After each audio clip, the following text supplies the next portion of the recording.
Immediately execute होगा। जो भी सर ने सिखाया है उसको आप इमीडिएटली एग्जीक्यूट कर सकेंगे हमारे सीधा सॉफ्टवेयर के थ्रू। तो ये खाली मुझे अनाउंस करना था।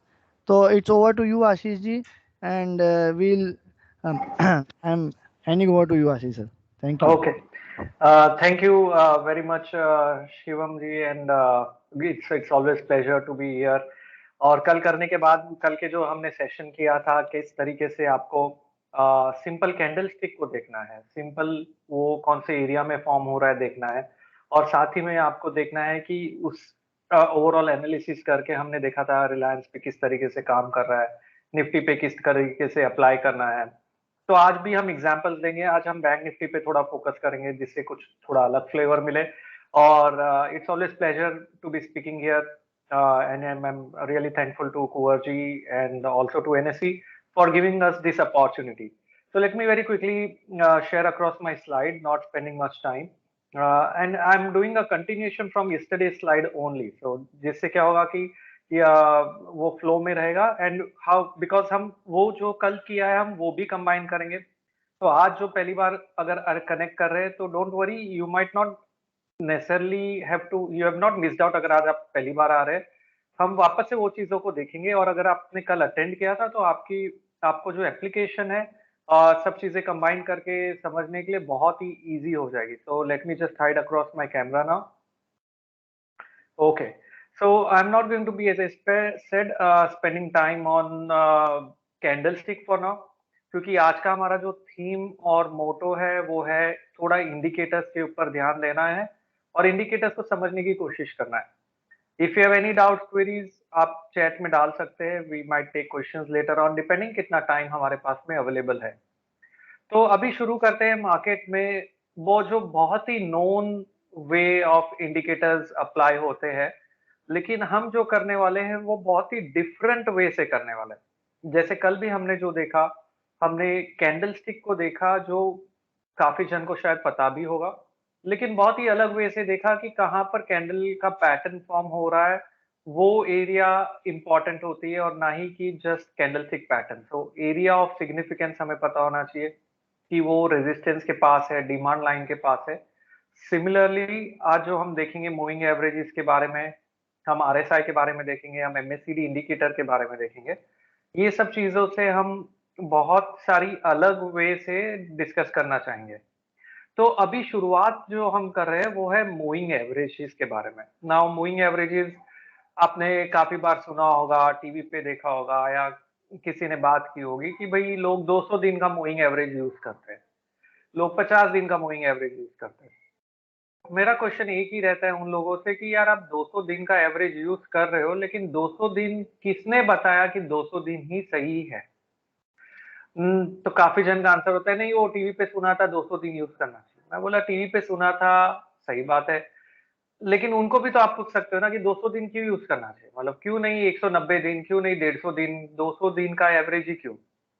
देन ये जो मैं बहुत सारी ट्रेनिंग करता हूँ वहां पर भी मैं ये पूछता हूँ, तो लोग जवाब देते हैं कि 200 दिन का एवरेज इसलिए करना चाहिए क्योंकि इन अ ईयर एवरेज 200 दिन होते ट्रेडिंग डेज, इसलिए 200 दिन का एवरेज। मैं बोला 252 दिन होते तो 252 ट्रेडिंग डेज होते तो 252 का आप क्यों नहीं यूज करते? अगर टोटल आप नंबर ऑफ वर्किंग डेज देख रहे हैं या कुछ देख रहे हैं तो एग्जैक्ट यूज करो ना, आप एवरेज को भी एवरेज आउट क्यों कर रहे हो? सो कहने का अर्थ ये है कि जो भी आप यूज कर रहे हो उसका सेंस बनना चाहिए, उसका लॉजिक होना चाहिए, वो क्यों यूज कर रहे हैं वो अगर साइंस आपको समझ में आएगी तब आप उन इंडिकेटर को बहुत ही सही मायने में यूज कर पाओगे। देखिए मैक्सिमम ट्रेडर्स जो होते हैं, जो पढ़ते हैं और मार्केट में आते हैं, वो नॉर्मली 3 महीना 6 महीने तक रहते हैं और बाद में मार्केट के बाहर हो जाते हैं। ऐसा क्यों होता है? क्योंकि वो जो चीजें अप्लाई कर रहे हैं वो सही मायने में अप्लाई नहीं कर रहे, या उनकी इंडिकेटर्स की वैल्यू जो वो ले रहे हैं वो शायद रॉन्ग है। इसी कारण से वो चीज उनके लिए चलती नहीं है। ऐसा हुआ है आपके साथ काफी बार कि यार आपके इंडिकेटर पे बाय सिग्नल मिला, आपने बाय किया, उसके बाद मार्केट रिवर्स हो गया। पहले जब हम बैक टेस्ट करते थे तो एक्यूरेसी अच्छी मिलती थी, और अभी जब हम लाइव ट्रेड करते तो एक्यूरेसी नहीं मिलती है। पहले जब हमने ये इंडिकेटर देखा यार 200 दिन के ऊपर है तो बाय करना चाहिए, लेकिन अभी वो चीज चल नहीं रही है डाउन ट्रेंड में। तो ये सब चीजों के बारे में अभी हम डिस्कशन करेंगे और ये बहुत ही इम्पोर्टेंट चीज है।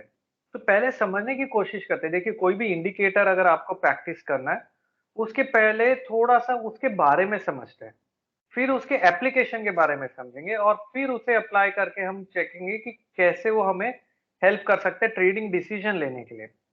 तो पहले अगर हम इसकी साइंस को समझे, एक एवरेज होता क्या है? अगर आप देखेंगे, एवरेज का मतलब होता है कि समझिए आप एक क्लास में हैं और क्लास में रिजल्ट्स अनाउंस हुआ, तो रिजल्ट्स अनाउंस होके ये तो पता नहीं चलता कि हमने अच्छा किया या बुरा किया। कंपैरेटिवली कैसा किया वो अगर हमें पता करना है। अगर आपके 100 में से 100 आ गए तो आप बोलोगे हमने तो बहुत अच्छा किया। लेकिन कंपैरेटिवली अगर सभी बच्चों को 100 में से 100 आए, मतलब पेपर बहुत ईज़ी था। आपने कुछ तोड़ू नहीं किया, वैसा हम बोल सकते हैं। तो ओवरऑल एवरेज पे ध्यान दिया जाता है। इसीलिए अगर आप कोई एग्जामिनेशन में, कैट के इसमें सब परसेंटाइल होता है, तो एवरेज मतलब होता क्या है? अगर समझिए क्लास में एवरेज स्कोर 80 है, 85 है, 90 है, फिर 85 है, फिर 80 है। अगर ये सब मैंने ले लिया, इसका मैंने 1, 2, 3, 4, 5 डेटा पॉइंट्स, ये हमने 5 डेटा पॉइंट लिया। अगर मैं ये 5 डेटा पॉइंट का एवरेज निकालने के लिए कहूँ, तो आप ये सभी को जोड़ देंगे और उसको 5 से डिवाइड करेंगे, तो आपको वैल्यू आ जाएगा 85। अज्यूम करो अभी 85 आ जाएगा, 85 या उससे थोड़ा कम। तो जो भी वैल्यू आपको अगर आया, तो उस बेसिस पे आप ये बोल सकते हो कि ओवरऑल जो रुझान यहाँ पर एवरेज मुझे मिला वो 85 का मिला ऑन एन एवरेज। ठीक है, ये तो हुआ एवरेज। समझो हम स्टॉक मार्केट की बात करें, स्टॉक मार्केट की अगर हम बात करें, तो डे वन या समझो 1 जून को ये डेट है। 1 जून को 80 था प्राइस, 2 जून को इतना हुआ, 3, 4, 5 जून को ये हुआ। और मैंने आपको बोला 5 डेज का एवरेज आप मुझे बता दो, तो आपने 5 डेज का एवरेज प्लॉट कर लिया और आपने बोला 5 डेज की एवरेज वैल्यू आ गई 85। अभी ये होगा क्या, 6 जून को मैं एक वैल्यू ऐड करूंगा और उसमें हो गया, समझो वापस से 85 आया।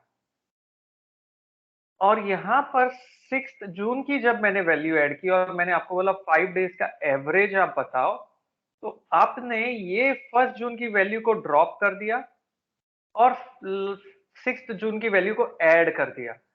तो इससे अभी एवरेज आप ये 5 दिन का निकालेंगे। तो समझो ये एवरेज यहाँ पे हमने मेंशन कर दी 85, यहाँ पर एवरेज आ गई समझो 84, ये मेंशन हो गई यहाँ पर।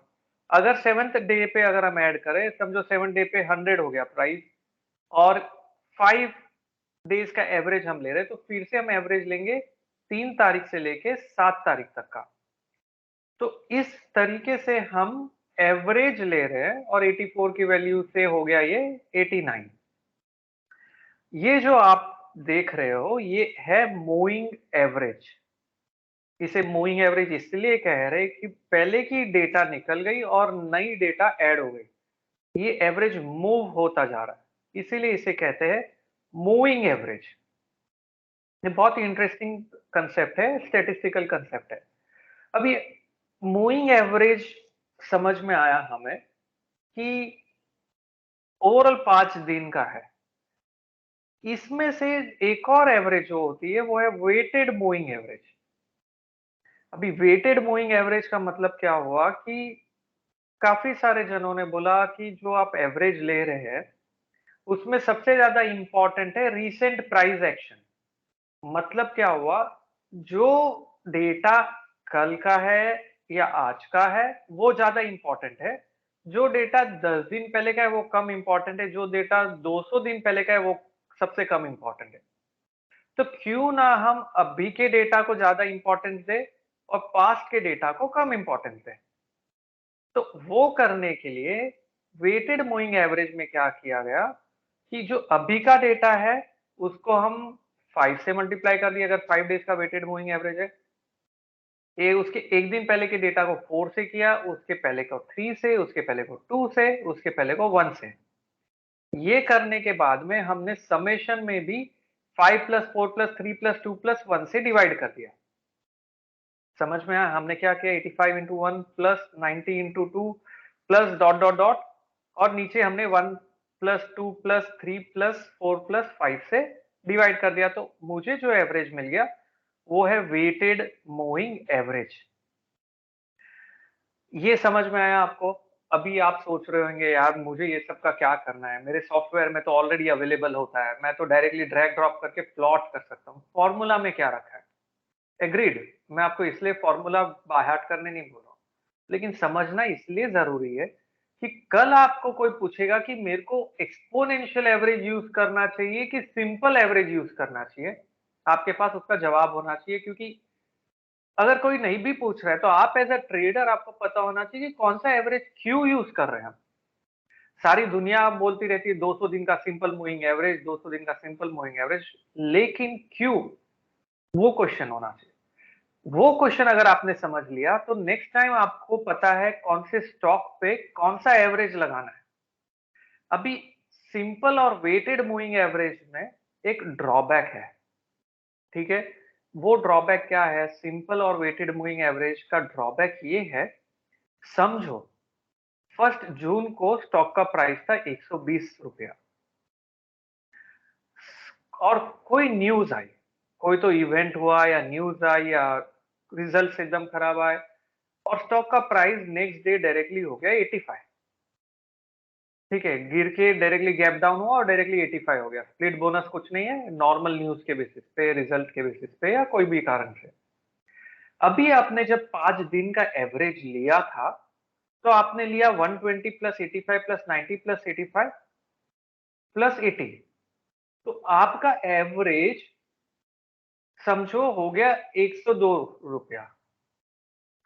सडनली आपका मूविंग एवरेज जो है, जैसे ही 6 जून का डेटा आया और 1 जून का बाहर गया, आपका मूविंग एवरेज सडनली 102 से ड्रॉप होके 84 पे आ गया।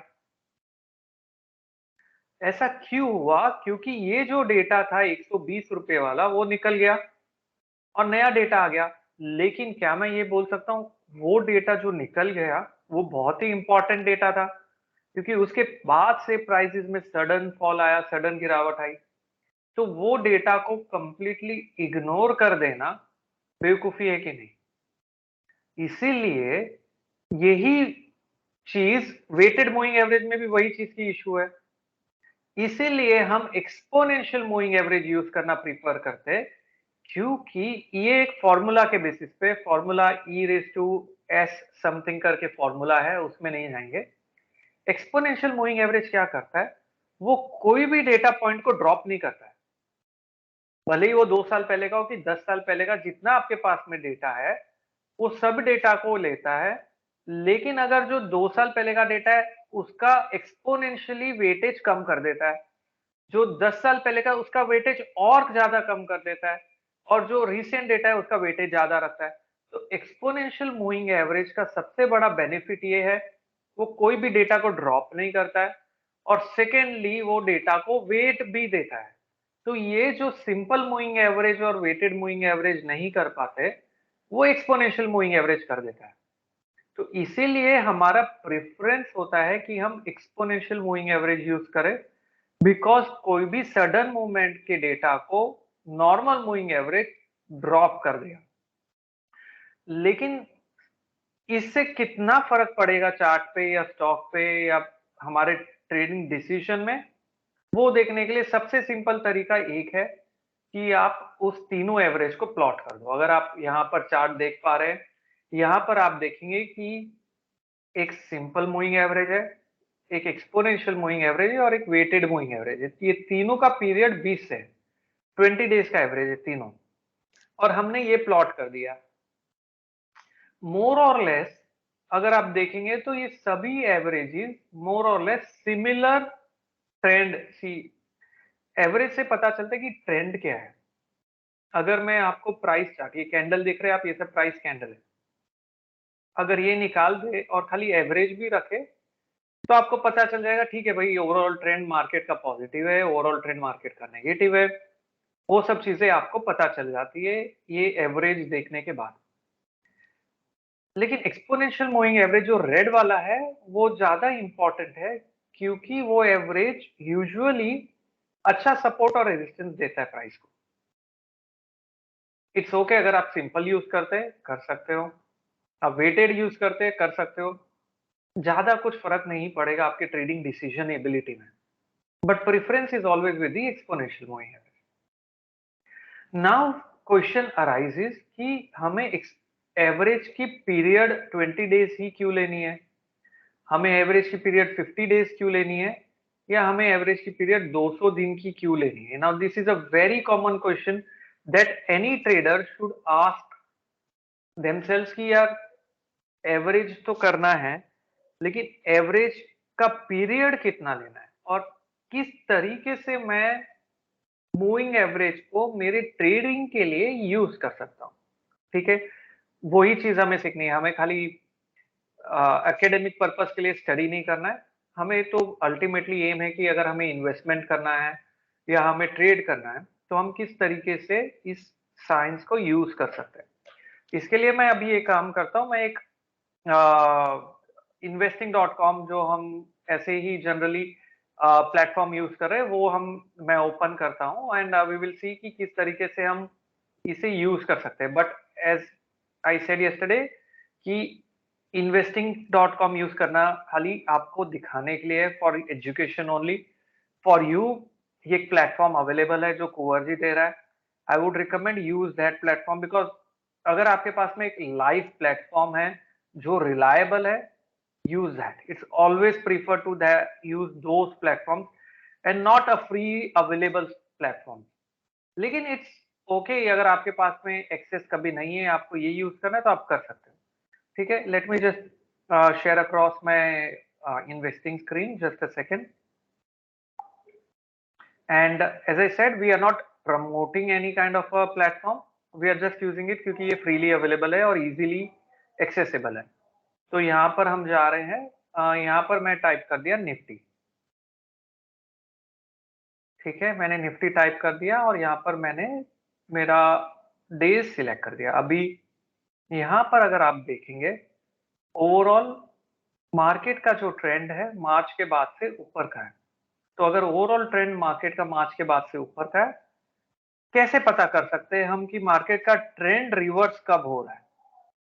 एक काम करते, उसके पहले समझते कि मूविंग एवरेज कौन सा यूज करना चाहिए हमें, किस मूविंग एवरेज से हमें पता चलेगा कि इस एवरेज से पैसा बन सकता है कि नहीं। बॉटम लाइन वो है, जो भी हम स्टडी कर रहे हैं उसका अल्टीमेटली एम वही है कि how do we make use of that for trading successfully in the market, किस तरीके से हम सक्सेसफुली ट्रेड कर सकते हैं मार्केट में। तो मैं अभी आपके सामने एक सिंपल क्वेश्चन रखूंगा, एक एवरेज प्लॉट कर रहा हूं। यहाँ पे गया, समझो मैं सिंपल मूविंग एवरेज ले रहा हूँ, आप सिंपल भी ले सकते हो या एक्सपोनेंशियली लेते क्योंकि वही एवरेज बेटर है और वेटेड भी है, तो exponential moving average is always preferred. ठीक है, मैं इसका थोड़ा कलर बोल्ड कर देता हूं जिससे ठीक से दिखाई दे और मैं इसका पीरियड कर देता हूं 200। अभी इसमें थोड़ा डेटा मैं ऐड कर देता हूं, ये 200 दिन का एवरेज है। ठीक है, 200 दिन का एवरेज है, इस तरीके से दिख रहा है ओवरऑल। ना अगर मैं आपको एक चीज पूछूं इसमें ये चार्ट पे देख के, ये ब्लू कलर की लाइन 200 दिन के एवरेज है,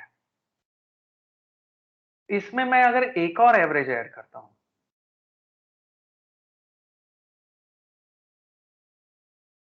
एक्सपोनेंशियली ऐड कर रहे हैं हम, तो सिंपल यूज करना है कि वेटेड की एक्सपोनेंशियल, एक्सपोनेंशियल प्रीफर्ड है, उसका मैंने जस्टिफिकेशन दिया है। क्या सिंपल यूज करके काम नहीं हो सकता? हो सकता है, काम चलाना है तो बहुत सारी चीजों से चल सकता है, लेकिन अगर एक्सपर्ट बनना है और सही मायने में चलाना है तो सही चीजों को यूज करना जरूरी है। मैं 100 डेज का एवरेज डाल रहा हूँ, रैंडमली एक फिगर लिया मैंने, कोई मैजिकल नंबर नहीं है, कोई किसी ने आया नहीं या भविष्यवाणी नहीं हुई कि भाई आपको 100 दिन का एवरेज यूज करना है। मैं जो 100 डाल रहा हूँ रैंडमली। अभी 100 का एवरेज अगर मैं डाल रहा हूँ, मैं इसको थोड़ा सा चेंज कर रहा हूँ। ठीक है, मैं इसका कलर रेड कर देता हूँ, थिकनेस थोड़ी बढ़ा देता हूँ और इसका कलर मैं कलर तो चेंज कर दिया, मैं इसका एवरेज पैरामीटर थोड़ा चेंज कर देता हूँ, 90 करके देखता हूँ। थोड़ा सा और कम करके देखते 80, और थोड़ा कम करके देखते 70। ठीक है, समझो मैंने आपको ये दो एवरेज बताई, फिलहाल मार्केट में ये दो एवरेज बताई, 70 दिन की एवरेज और 200 दिन की एवरेज। और मैं आपसे एक पूछता हूं सवाल, कौन सी एवरेज आपको लगता है कि आपके लिए ज्यादा फायदेमंद हो सकती है? कौन सी एवरेज ये दो में से आपके लिए ट्रेंड को प्रॉपर दर्शाती है? कौन सी एवरेज प्रॉपर ट्रेंड के बारे में आपको बताती है, और कौन सी एवरेज प्राइस को सपोर्ट भी देती है? तो आपका जवाब क्या होगा? प्राइस को सपोर्ट दे रही है, ट्रेंड के बारे में बता रही है, और टर्न भी जल्दी हो रही है।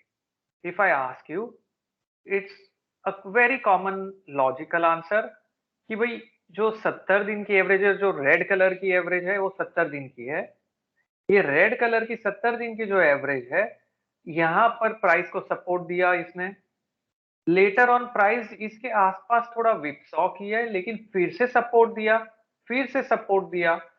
और जब तक यहाँ पर ये प्राइसेस को अच्छे सपोर्ट दे रहा है, तब तक इसका ट्रेंड पॉजिटिव है। तो क्या मैं ये बोल सकता हूं कि रेड मूविंग एवरेज ज्यादा इंपॉर्टेंट है? और ब्लू मूविंग एवरेज अगर हम देखेंगे तो ब्लू मूविंग एवरेज तो कोई काम की ही नहीं थी। मार्च के पूरे फॉल में ब्लू एवरेज देखो कहाँ है, अभी के पूरे राइज में ब्लू एवरेज देखो कहाँ प्राइस है और कहाँ एवरेज है। तो इसका इंपॉर्टेंस ही नहीं है। तो जब सारी दुनिया 200 दिन का एवरेज देख रही है, आपको पता है यार 200 दिन के एवरेज की वेट करने के बदले मैं 70 दिन की एवरेज देख सकता हूँ, या 80 दिन की एवरेज देख सकता हूँ जो सपोर्ट प्राइस को दे रही है। तो कोई मैजिकल नंबर नहीं है 200 दिन। इनफैक्ट आप देखोगे तो फॉल के वक्त ये बड़ी एवरेज जो होती है ना, वो बहुत स्लो टर्न होती है, इसलिए मूविंग एवरेज को लैगिंग इंडिकेटर भी कहा जाता है। लैगिंग का मतलब क्या हुआ? एवरेज बाद में टर्न होती है, प्राइसेस पहले टर्न होते हैं, इसीलिए इसे लैगिंग इंडिकेटर कहा जाता है। इसीलिए कोई भी सिस्टम अगर डेवलप करता है जो मूविंग एवरेज बेस्ड सिस्टम है, उसमें खाली मूविंग एवरेज के बेसिस पे ट्रेड नहीं लेना चाहिए, क्योंकि वो डेटा को लैग करता है। और अगर वो डेटा को लैग करता है तो वो लेट चलता है। तो अगर आप मूविंग एवरेज सिस्टम पे खाली ट्रेड कर रहे हैं तो आप लेट हो सकते। और यही चीज अगर आप देखेंगे तो मार्च में बहुत लेट हो गया था, अगर कोई मूविंग एवरेज के सिस्टम के बेसिस पे ट्रेड ले रहा होता। इसीलिए इंपॉर्टेंट हो जाता है कि आप नॉर्मली खाली मूविंग एवरेज पे नहीं, लेकिन कैंडल स्टिक पे भी ध्यान दें, जो हमने कल किया। ठीक है, वो ज्यादा इंपॉर्टेंट है। तो प्राइस पे ध्यान देना बहुत जरूरी है, इंडिकेटर सेकेंडरी है। अभी हो क्या जाता है, प्रॉब्लम क्या है हमारे इधर, कि हर जन इंडिकेटर पे कुछ ज्यादा ही फोकस्ड है और प्राइस को सेकेंडरी देखता है। अगर आप आज ट्रेड कर रहे हैं, बताओ आपने कुछ ट्रेड किया, क्या आप बोलेंगे मैंने मूविंग एवरेज को बाय किया या मूविंग एवरेज को सेल किया और पैसा बनाया? नहीं। क्या आप बोलेंगे मैंने आरएसआई बाय किया, आरएसआई सेल किया और पैसा बनाया? नहीं। आप बोलेंगे मैंने प्राइस को बाय किया और प्राइस को सेल किया और पैसा बनाया। तो इसका मतलब हुआ कि price is more important, and price is the important element. और टाइम भी, देखिए टाइम भी बहुत इंपॉर्टेंट है, इसलिए जो कल हम करने वाले एक और सेशन, वो टाइम के रिलेटेड करने वाला है। क्योंकि टाइम के बिना और प्राइस के बिना आप पैसा नहीं कमा सकते। तो इंडिकेटर जो भी हम अभी कर रहे हैं, ये एक आपको वार्निंग साइन दे सकता है, ये आपको बता सकता है कि शायद यहाँ पर कुछ गड़बड़ है। समझिए आप यहाँ से आप आप मुंबई से गुजरात जा रहे हैं, अहमदाबाद जा रहे हैं। मुंबई से अहमदाबाद जाने के वक्त आपकी गाड़ी की स्पीड है 100 किलोमीटर पर आवर की। फॉर सम रीजन आपने अपनी स्पीड कम कर दी 80 किलोमीटर पर आवर, अभी कम कर दी आपने 60 किलोमीटर पर आवर। क्या मैं ये बोल सकता हूं कि आपने अपनी गाड़ी की स्पीड कम की है तो शायद आप रुकना चाहते हैं या रिवर्स लेना चाहते हैं? ये मैं बोल सकता हूं, शायद। क्या मैं ये 100% गारंटी के साथ बोल सकता हूँ कि नहीं आपको रुकना है या रिवर्स लेना ही है? सोचो, नहीं। सेम चीज़ इंडिकेटर के साथ है। ये मार्केट की स्पीड बताता है। स्पीड अगर कम हुई है, तो ये बताता है कि शायद मार्केट को रिवर्स होना है, शायद। लेकिन ऐसा भी हो सकता है कि मैं 60 किलोमीटर पे ट्रैवल करते रहूं और मैं जाके गुजरात पहुंच जाऊं, अहमदाबाद पहुंच जाऊं। हो सकता है ना? सेम चीज यहाँ पे है। मार्केट की जो स्पीड है, वो कम हो रही है या ज्यादा हो रही है, वो पता चलता है। अगर स्पीड कम हो रही है, तो हमें एक इंडिकेशन मिलता है कि भाई स्पीड कम हो रही है, थोड़ा केयरफुली ट्रेड करो। ओवरऑल रिस्क है, मार्केट टर्न ले सकता है। उतना इंफॉर्मेशन आपको मिलता है। कंफर्मेशन कैसे मिलता है? आपको प्राइस पैटर्न देखना है। प्राइस पैटर्न मतलब कैंडलस्टिक पैटर्न है या दूसरे प्राइस पैटर्न जो होते हैं हेड एंड शोल्डर या वो सब देखना। तो इस सब चीजों में मूविंग एवरेज कैसे काम कर सकता है, वो मैं अभी आपको बताऊंगा। तो अभी हमने समझा कि 200 दिन के एवरेज की वैल्यू अभी नहीं है फिलहाल।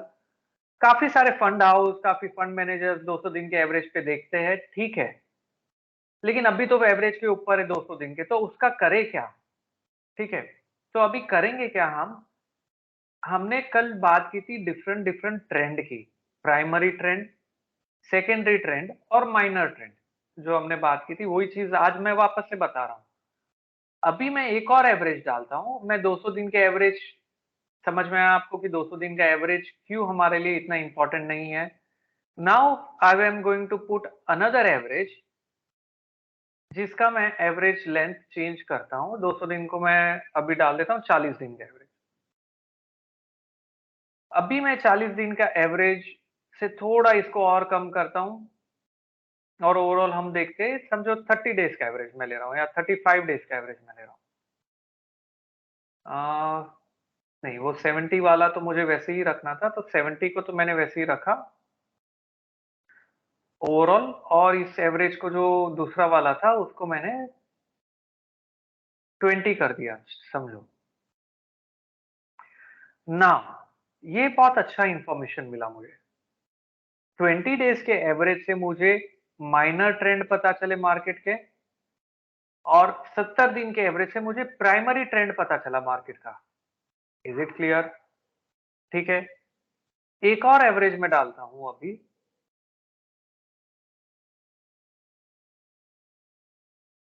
और इस एवरेज को चलो 9 दिन का ही एवरेज रखते हैं। इसका मैं थोड़ा सा सेटअप ये कर देता हूं जिससे क्लियरली विजिबल हो, और कलर ब्लैक कलर कर देता हूं।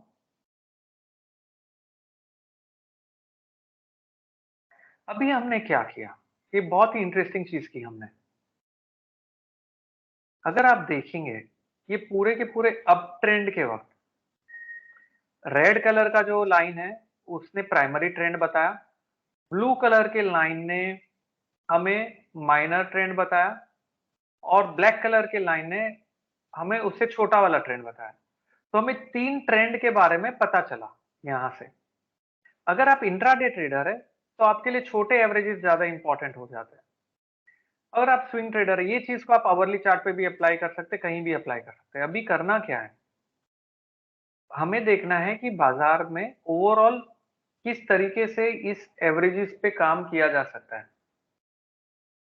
अगर आप देखेंगे, मार्च के फॉल के पहले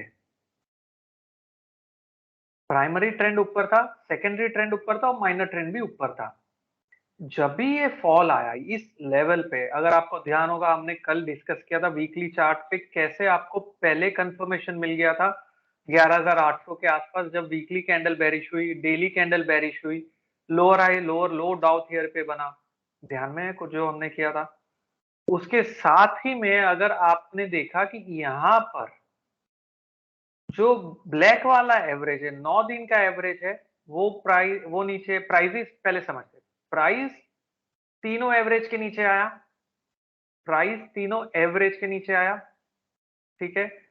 9 दिन, 20 दिन और 70 दिन के नीचे। पहला इंडिकेशन कि कुछ तो मार्केट में गड़बड़ है।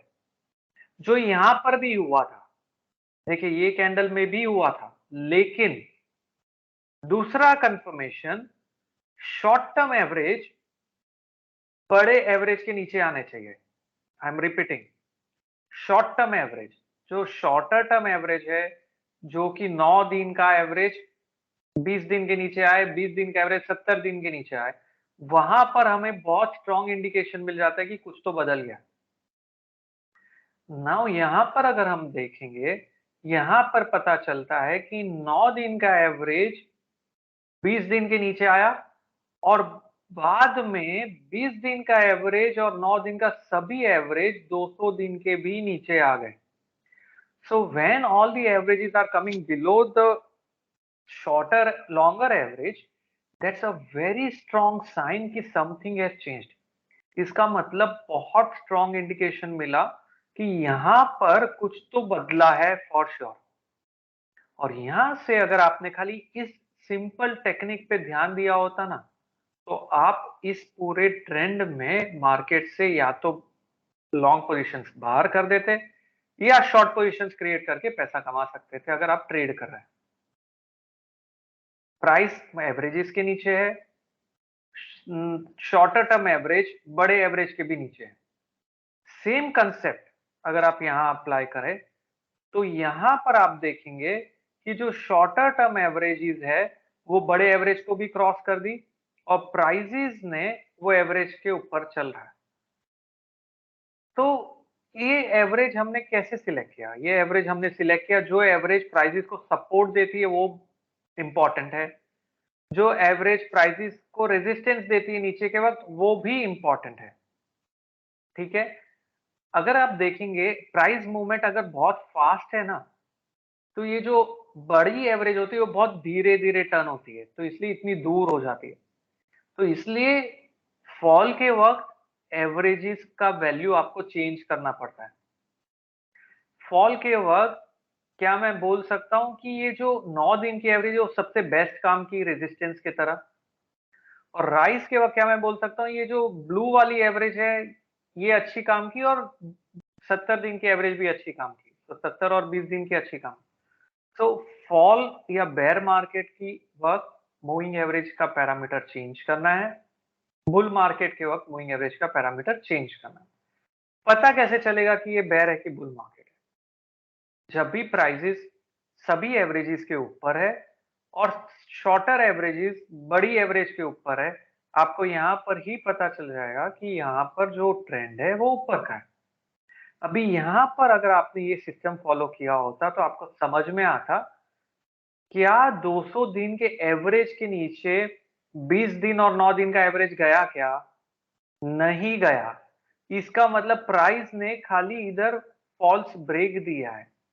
ये जहां सारी दुनिया ये मूविंग एवरेज को देख के ट्रेड कर रही है, सेल कर रही है, आपको पता है कि यहाँ पर अभी भी ट्रेंड कंफर्म नहीं हुआ है रिवर्सल का, क्योंकि शॉर्टर एवरेज अभी भी लॉन्गर एवरेज के ऊपर है। Is it clear? तो इस तरीके से आप अपनी खुद की मूविंग एवरेज सिस्टम डेवलप कर सकते हैं। कल हमने देखा था किस तरीके से बॉलिंगर बैंड पे सपोर्ट ले रहा है प्राइस और बाउंस बैक हो रहा है। आज हम देख रहे हैं किस तरीके से मूविंग एवरेज के आसपास मूव होके सपोर्ट लेके बाउंस बैक हो रहा है। तो जिस दिन वापस से हमने देखा कि प्राइस सभी एवरेज के ऊपर आ गया और जो 9 दिन का एवरेज है वो 20 दिन के भी ऊपर आ गया, आपको फिर से बाय सिग्नल मिल गया। लेकिन मैं वापस रिपीट कर रहा हूं, आप खाली मूविंग एवरेज को देख के बाय और सेल नहीं कर रहे, ये लैगिंग होता है, कभी बहुत लेट हो सकता है, इसीलिए कैंडल पे ध्यान देना भी इंपॉर्टेंट है। समझ में आया ये कंसेप्ट? सिंपल कंसेप्ट है, कोई इसमें डिफिकल्टी नहीं है कि किस तरीके से एवरेजेस को देखना है। ये हम डेली चार्ट पे देख रहे हैं। अगर आप इंट्राडे ट्रेडर हैं तो आप आवरली चार्ट पे भी यही चीज को अप्लाई कर सकते हैं। लेकिन आपको एक ध्यान रखना होगा, जब मार्केट साइडवेज हो जाता है, साइडवेज के वक्त मूविंग एवरेज को अप्लाई ना करें, बिकॉज साइडवेज मार्केट में मूविंग एवरेज ऊपर नीचे सब जगह साइडवेज हो जाए। साइडवेज मार्केट में बॉलिंगर बैंड्स को अप्लाई करना है, जो हमने कल किया था साइडवेज में। आपको ध्यान में होगा जो हमने कल बात की थी कि किस तरीके से बॉलिंगर बैंड्स हेल्प कर सकते हैं साइडवेज में। और ट्रेंड के वक्त मूविंग एवरेज बहुत सुपर्ब चलता है। देखिए वही मूविंग एवरेज जो यहाँ पर हमने अप्लाई किया था डेली चार्ट पे, ब्लू कलर का मूविंग एवरेज जो 20 दिन का एवरेज है, यहाँ पे सपोर्ट लिया, नहीं सॉरी, ब्लू कलर का जो, हाँ 20 दिन का है, सपोर्ट लिया, सपोर्ट लिया, सपोर्ट। कैन यू सी कितना अच्छे से काम किए पूरे शॉर्ट टर्म के ट्रेंड को कैप्चर करने के लिए, और मीडियम टर्म के ट्रेंड को कैप्चर करने के लिए। Can you see the red average जो हमने बनाया 70 दिन का, यहाँ पर सपोर्ट लिया प्राइस ने, यहाँ पर खाली एक स्पाइक दिया, यहाँ पे स्पाइक दिया और सपोर्ट दिया। Can you see that? लेकिन जैसे कि मैंने बताया साइडवेज के मार्केट में मूविंग एवरेज काम नहीं करेगा। ट्रेंडिंग मार्केट में सिंपल है, अगर आपको पता है ट्रेंड चालू हो गया बाजार में, सिंपल मूविंग एवरेज अप्लाई करो और पूरे ट्रेंड को राइड करो। आपको कुछ नहीं करना है, आपको ज्यादा दिमाग नहीं लगाना है फिर, ठीक है? तो इस तरीके से, इतने सिंपल वे में आप एक मूविंग एवरेज के बेसिस पे एक ऑब्जेक्टिव डिसीजन मेकिंग एबिलिटी मिलती है आपको। लेकिन मैंने बताया कैंडल पैटर्न ज्यादा इंपॉर्टेंट है। तो अगर आपको ये pattern, positive candle pattern, morning star pattern यहां पर दिख रहा है, मॉर्निंग स्टार पैटर्न क्या था वो कल हमने डिस्कस किया था। मॉर्निंग स्टार पैटर्न यहां पर दिख रहा है और साथ ही में मूविंग एवरेज का पॉजिटिव क्रॉसओवर भी हो रहा है। इसे क्रॉसओवर कहते हैं, इसे बोलते हैं short term average long term average को क्रॉस कर रहा है, उसे क्रॉसओवर कहते हैं। तो पैटर्न मिला, साथ में मूविंग एवरेज ने कंफर्म किया, तो आपका जो कन्विक्शन है ट्रेड लेने के लिए वो बहुत शार्पली इंक्रीज हो जाता है। यही चीज हम बैंक निफ्टी पे अभी अप्लाई करके देखते हैं। यहां पर हम जाएंगे डेली चार्ट पे। अभी बैंक निफ्टी में अगर हम देखेंगे तो यहां पर ओवरऑल जो एवरेज निफ्टी पे चली वो ही पे एवरेज बैंक निफ्टी पे चलेगी नहीं। यहां पर आपको देखना है कि कौन सी एवरेज बैंक निफ्टी को सपोर्ट दे रही है, कौन सी रेजिस्टेंस दे रही है, उस बेसिस पे आपको बैंक निफ्टी की एवरेज को चेंज करना है। तो अगर मैं ये ब्लू वाली एवरेज देखूंगा तो ये ज्यादा काम नहीं कर रही है, क्योंकि प्राइसेस बार बार इसके नीचे आ रहे हैं। तो ब्लू एवरेज को शायद मैं चेंज करूँ, एक ऑप्शन वो है। या दूसरा ऑप्शन ये है कि खाली मैं ओवरऑल ट्रेंड जानने के लिए एवरेजेस यूज कर रहा हूं तो भी ठीक है, ठीक है? तो इस तरीके से अगर हम देखेंगे तो बैंक निफ्टी ने यहां पर एक फॉल्स मूव दिया था। ये डेफिनेटली फॉल्स मूव था, क्योंकि सब मूविंग एवरेजेस बड़ी मूविंग एवरेज के नीचे आ गई, प्राइसेस भी मूविंग एवरेज के नीचे थे। लेकिन इससे बहुत ही इंपॉर्टेंट इंफॉर्मेशन आपको क्या मिली, यहां पर आपको लॉन्ग पोजीशंस क्रिएट नहीं करनी है, आपको वेट करना है। क्यों? क्योंकि यहां अगर आपने लॉन्ग पोजीशंस क्रिएट की होती तो आपका स्टॉप लॉस ट्रिगर हो जाता। देखिए डायरेक्ट गैप डाउन, डन। फिर से अगर आपने यहाँ पे लॉन्ग पोजीशन क्रिएट की होती तो फिर स्टॉप लॉस ट्रिगर हो जाता, गैप डाउन। तो देयर आर टाइम्स जब आपको ट्रेड नहीं लेना है, पोजिशनली आई एम टॉकिंग, ये पोजिशनल ट्रेड की बात कर रहा हूं मैं। इंट्राडे ट्रेड अलग है, पोजिशनल ट्रेड अलग है। तो ये डेली चार्ट पे अगर मैं अप्लाई कर रहा हूं तो मैं पोजिशनल ट्रेड नहीं लूंगा इस एरिया में लॉन्ग पोजीशंस के लिए। कभी लूंगा मैं लॉन्ग पोजीशंस के लिए ट्रेड? प्राइसेस मूविंग एवरेज के ऊपर आ गए, लेकिन फिर भी मूविंग एवरेज बड़े मूविंग एवरेज के नीचे है, तो मैं अभी भी लॉन्ग पोजीशन नहीं लूंगा। और देखा आपने उसके बाद में जो फॉल आया वो कितना शार्प आया। फिर जब इधर ये कैंडल बनी, देखिए वापस से मॉर्निंग स्टार कैंडल बनी यहां पर, बहुत स्ट्रॉन्ग बुलिश पैटर्न बना ये। उसके बाद में ये सभी मूविंग एवरेज लॉन्ग टर्म के ऊपर आ गई, शॉर्टर एवरेज। इधर यहां पर आपको कंफर्मेशन मिल गया लॉन्ग जाने के लिए, और वहां से आपको अच्छा ट्रेंड भी मिला। यही चीज अगर मैं वापस देखूं बैंक निफ्टी पे, अभी बैंक निफ्टी ने सपोर्ट लिया यहाँ पे, हमें लॉन्ग नहीं करना है, और अभी वापस से प्राइसेस शॉर्ट टर्म एवरेज के ऊपर आ गए, और हमें वापस से पॉजिटिव कैंडल पैटर्न यहाँ पर स्माइली फेस, याद होगा कल हमने किया था, वो देखने को मिला। तो यहाँ पर अभी बैंक निफ्टी का जो रुझान है वो यहाँ पर पॉजिटिव है। अगर मैं आवरली चार्ट पे देखूं, कल का कंसेप्ट याद है आपको? एक बहुत ही सिंपल कंसेप्ट मैंने बताया था कि जब तक प्रीवियस कैंडल के लो के नीचे क्लोज नहीं हो रहा, फिलहाल ट्रेंड पॉजिटिव में राइड करना है निफ्टी बैंक निफ्टी पे। और बैंक निफ्टी पे देखिए यहाँ पर ओपन हुआ, इस लो के नीचे गया नहीं, क्लोज किया, कोई भी कैंडल ने प्रीवियस लो के नीचे नहीं किया, तो पूरे दिन में अगर आप इंट्राडे ट्रेडर थे, आपने लॉन्ग पोजीशंस क्रिएट कर रखी थी, और अगर आप एवरेजेस भी अप्लाई कर देते, तो इस लेवल पे जब आप ओपन हुआ बैंक निफ्टी, यहीं पे आपको कंफर्मेशन मिल गया, bank Nifty short term average के ऊपर ओपन हुआ, short term average long term average के भी ऊपर है, और वहां पर आपको कंफर्मेशन मिल गया कि ओवरऑल ट्रेंड जो बैंक निफ्टी का है वो है पॉजिटिव इसी लेवल पे। तो इस तरीके से आपको इंडिकेटर को एवरेजेस को अप्लाई करना है। सो वो काफी बार क्या होता है, लोग एवरेजेस को अप्लाई करते हैं और पैटर्न को नहीं करते, मतलब कैंडल को देखते ही नहीं है, वो गलत है। कैंडल को ही आप ट्रेड कर रहे हो और प्राइस को ही आपको देखना है, तो उसके बाद ही आप बोल सकते हो कि ओवरऑल ट्रेंड पॉजिटिव आया, और इस प्रकार से आप मूविंग एवरेजेस को यूज कर सकते हो। तो मूविंग एवरेज का पैरामीटर डिफाइन करना समझा आपको। तो वापस से एक वेरी ब्रीफ रिकैप करते, फिर इंडिकेटर्स की ओर चलते हैं। हमने क्या देखा, हमने देखा, let me share across my slide, 1 second, मैं स्लाइड शेयर करता हूँ वापस से मेरी, जहाँ पे हमने देखा किस तरीके से ओवरऑल एवरेजेस को हमें देखना है, वहां पर चलते हैं। यहाँ पर अगर आप देखेंगे, हमने देखा different type of averages, exponential preferred है, मूविंग एवरेज आप सिंपल यूज करते चलेगा वो भी, उस तरीके से हमें ट्रेंड पता चलता है। उसके साथ में अगर आप देखेंगे मूविंग एवरेज क्रॉसओवर हमने देखा, हमने यहाँ पे 2 मूविंग एवरेज आपको दिख रही है इस चार्ट पे, हमने 3 मूविंग एवरेजेस अप्लाई की क्योंकि वो बेटर क्रॉसओवर सिग्नल्स देते हैं। तो मूविंग एवरेज क्रॉसओवर के बेसिस पे आप ट्रेड ले सकते हैं, जब ये शॉर्टर टर्म एवरेज बड़े एवरेज को क्रॉस करता है और प्राइसेस शॉर्ट और बड़े एवरेज दोनों के नीचे आ जाता है, तो यहाँ पर हम कहते हैं नेगेटिव क्रॉसओवर। नेगेटिव क्रॉसओवर मिलने के बाद में आपने शॉर्ट पोजीशंस क्रिएट की, आपने आपकी लॉन्ग पोजीशंस को एग्जिट किया, ठीक है। सिमिलरली अगर आप देखेंगे, जब मार्केट साइडवेज हो गया तो फॉल्स सिग्नल्स मिलने लग जाते हैं, इसलिए मूविंग एवरेज केयरफुली अप्लाई करनी है। यहाँ पे फॉल्स सिग्नल मिला, फिर वापस ऊपर आ गया, यहाँ पर आपको, हाँ, एक ही बार फॉल्स सिग्नल मिला, इनफैक्ट फिर भी काफी अच्छा चला, कि थोड़ा नीचे आके फिर से रिवर्स हो गया, यहाँ पे पॉजिटिव क्रॉसओवर आपको मिला, उसके बाद यहाँ पे माइनर फॉल्स सिग्नल मिला, और उसके बाद से प्राइसेस ऊपर टर्न होने लगे।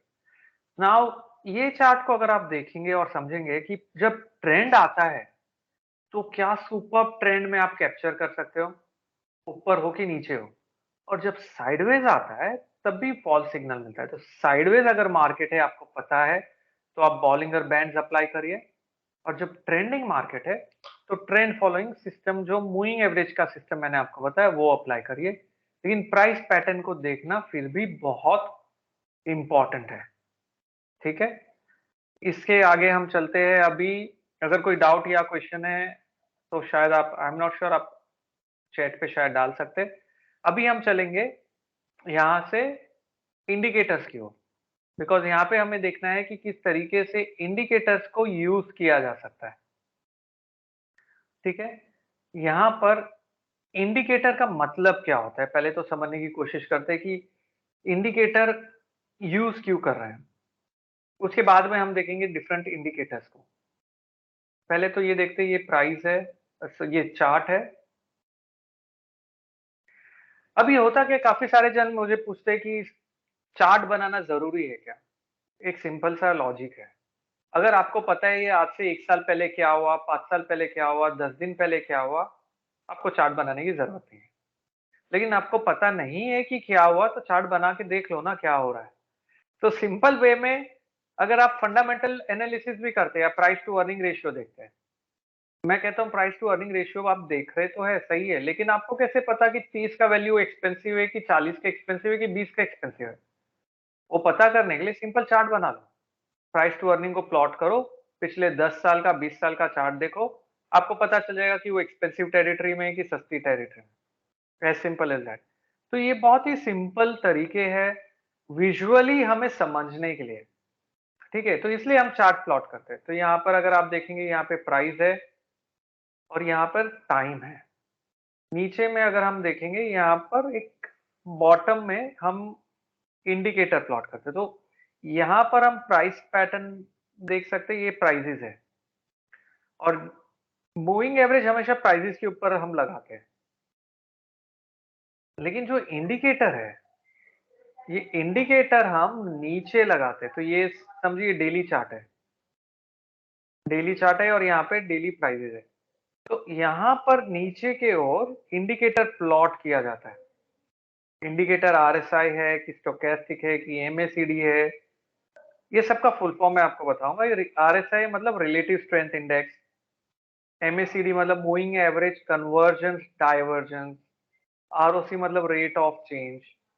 ठीक है, अभी हम जो पहला इंडिकेटर ले रहे हैं वो इंडिकेटर ले रहे हैं आरएसआई। आरएसआई का मतलब है रिलेटिव स्ट्रेंथ इंडेक्स। ठीक है, ये आरएसआई क्या मेजर करता है? देखिए, ये एक डेरिवेटिव है प्राइस का, प्राइस से डिराइव हुआ है। ये मेजर क्या करता है? ये मेजर करता है मार्केट की स्पीड, मार्केट की चाल, वो पता चलती है आरएसआई के थ्रू। आरएसआई का फॉर्मूला क्या है? ये है। अभी फॉर्मूला याद रखने की जरूरत नहीं है, सभी सॉफ्टवेयर में आरएसआई जो है वो बहुत इजीली अवेलेबल होता है। इस तरीके से प्लॉट होता है। इससे क्या पता चलता है? इससे पता चलता है आरएस मतलब एवरेज लेना है, जितने दिन अप क्लोज हुआ। समझो हम 14 डेज का आरएसआई देख रहे हैं, 14 पीरियड इसमें सिलेक्ट कर रहे हैं, 14 डेज का आरएसआई। अभी क्वेश्चन होना चाहिए 14 डेज का क्यों लेना है आरएसआई, वो सब चीजें हम टाइम साइकिल के साथ डिस्कस करेंगे, जो कल करेंगे। क्योंकि जो मार्केट साइकिल को फॉलो करता है, जो साइकिल फॉलो होती है, उसके बेसिस पे इंडिकेटर के पैरामीटर डिराइव कर सकते हैं। वो सब बात की बात है, पहले समझते हैं आरएसआई क्या है। तो अगर समझो ओवरऑल मार्केट का आपने प्लॉट किया कि आज मार्केट 10 पॉइंट ऊपर बंद हुआ, कल 20 पॉइंट ऊपर बंद हुआ, उसके बाद मार्केट 30 पॉइंट ऊपर बंद हुआ। जब फॉल आया तो 5 पॉइंट गिरा, फिर से फॉल आया तो खाली 10 पॉइंट गिरा, और फिर बढ़ा तो वापस से 30 पॉइंट बढ़ा। अगर ये इंफॉर्मेशन मैंने आपको दे दी, 10 पॉइंट बढ़ा, 20 पॉइंट, 30 पॉइंट बढ़ा, गिरते हुए 5 और 10 पॉइंट ही गिरा, अगर मैंने ये इंफॉर्मेशन आपको दे दी, क्या आप इंट्यूटिवली बोल सकते हो कि मार्केट में स्ट्रेंथ है? मतलब मेरे को समझाने की जरूरत ही नहीं है, मतलब आप खुद ही देखोगे, हाँ स्ट्रेंथ है ना। क्योंकि जब गाड़ी आगे चल रही थी तो 30 की स्पीड पे, 20 की स्पीड पे चल रही थी, जब गिरी तो 5 और 10 के स्पीड पे रिवर्स किया, तो मतलब स्पीड आगे जाने के लिए अच्छी है। यही चीज मेजर कर रहा है आरएसआई, मार्केट की स्पीड को मेजर कर रहा है, एज सिंपल एज दैट। इसीलिए इसे हम कहते हैं ये मार्केट के मोमेंटम को मेजर कर रहा है। तो सही मायने में मोमेंटम का मतलब क्या हुआ? इसे हम मोमेंटम इंडिकेटर भी कहते हैं। मोमेंटम इंडिकेटर का मतलब क्या हुआ कि कितने स्पीड से मार्केट का डायरेक्शन आगे की ओर है कि पीछे की ओर जाना की गुंजाइश है। इसीलिए हम इसे मोमेंटम इंडिकेटर कहते हैं। तो आज तक तो आपको पता था आरएसआई क्या होता है और मोमेंटम इंडिकेटर होता है, लेकिन आज पता चला इसे मोमेंटम क्यों कहते हैं। इसे हम एक और कहते हैं, इसे हम ऑसिलेटर भी कहते हैं।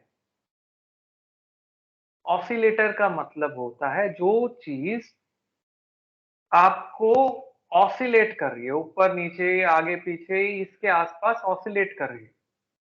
आरएसआई का जो फॉर्मूला है वो ऐसा है कि ये हमेशा 100 और 0 के बीच में मूव होगा।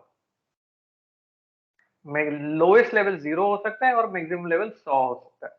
तो इसके बीच में ही मूव होगा, इसीलिए हम इसे ऑसिलेटर भी कहते हैं।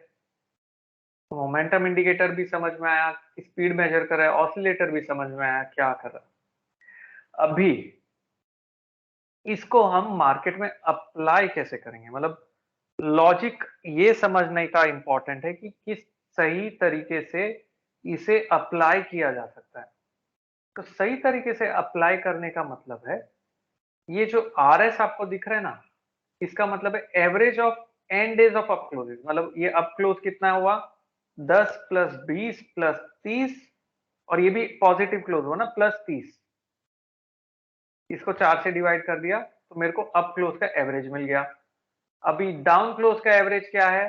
5 + 10 डिवाइड बाय 2, क्योंकि ये दोनों नेगेटिव क्लोज थे, तो इसके लिए मुझे डाउन का एवरेज मिल गया। मैंने अप के एवरेज को, अगर मेरा अप का एवरेज 30 है अज्यूम करो, और डाउन का एवरेज 5 है, तो आरएस का वैल्यू मुझे मिल जाएगा। तो यहाँ पर मुझे 1 + 6 7 आ जाएगा। ठीक है, तो ओवरऑल मुझे यहाँ पर एक वैल्यू मिलेगी जो कि 50 से ऊपर होगी। इसका मतलब इस साइड होगी, ये समझो ये 50 है, ऊपर होगी, इसका मतलब मार्केट में मोमेंटम है, इसलिए आरएसआई की रीडिंग 50 से ज्यादा है। समझ में आया आपको? जब वो क्लोज ऊपर की ओर चल रहा है तो ऊपर की ओर अच्छे से जा रहा है, जब वो नीचे की ओर आ रहा है तो नीचे कम गिर रहा है। अभी इसको प्लॉट करके कैसे दिखेगा वो देखने की कोशिश करते हैं। अगर मैंने आपको ये चार्ट दिखाया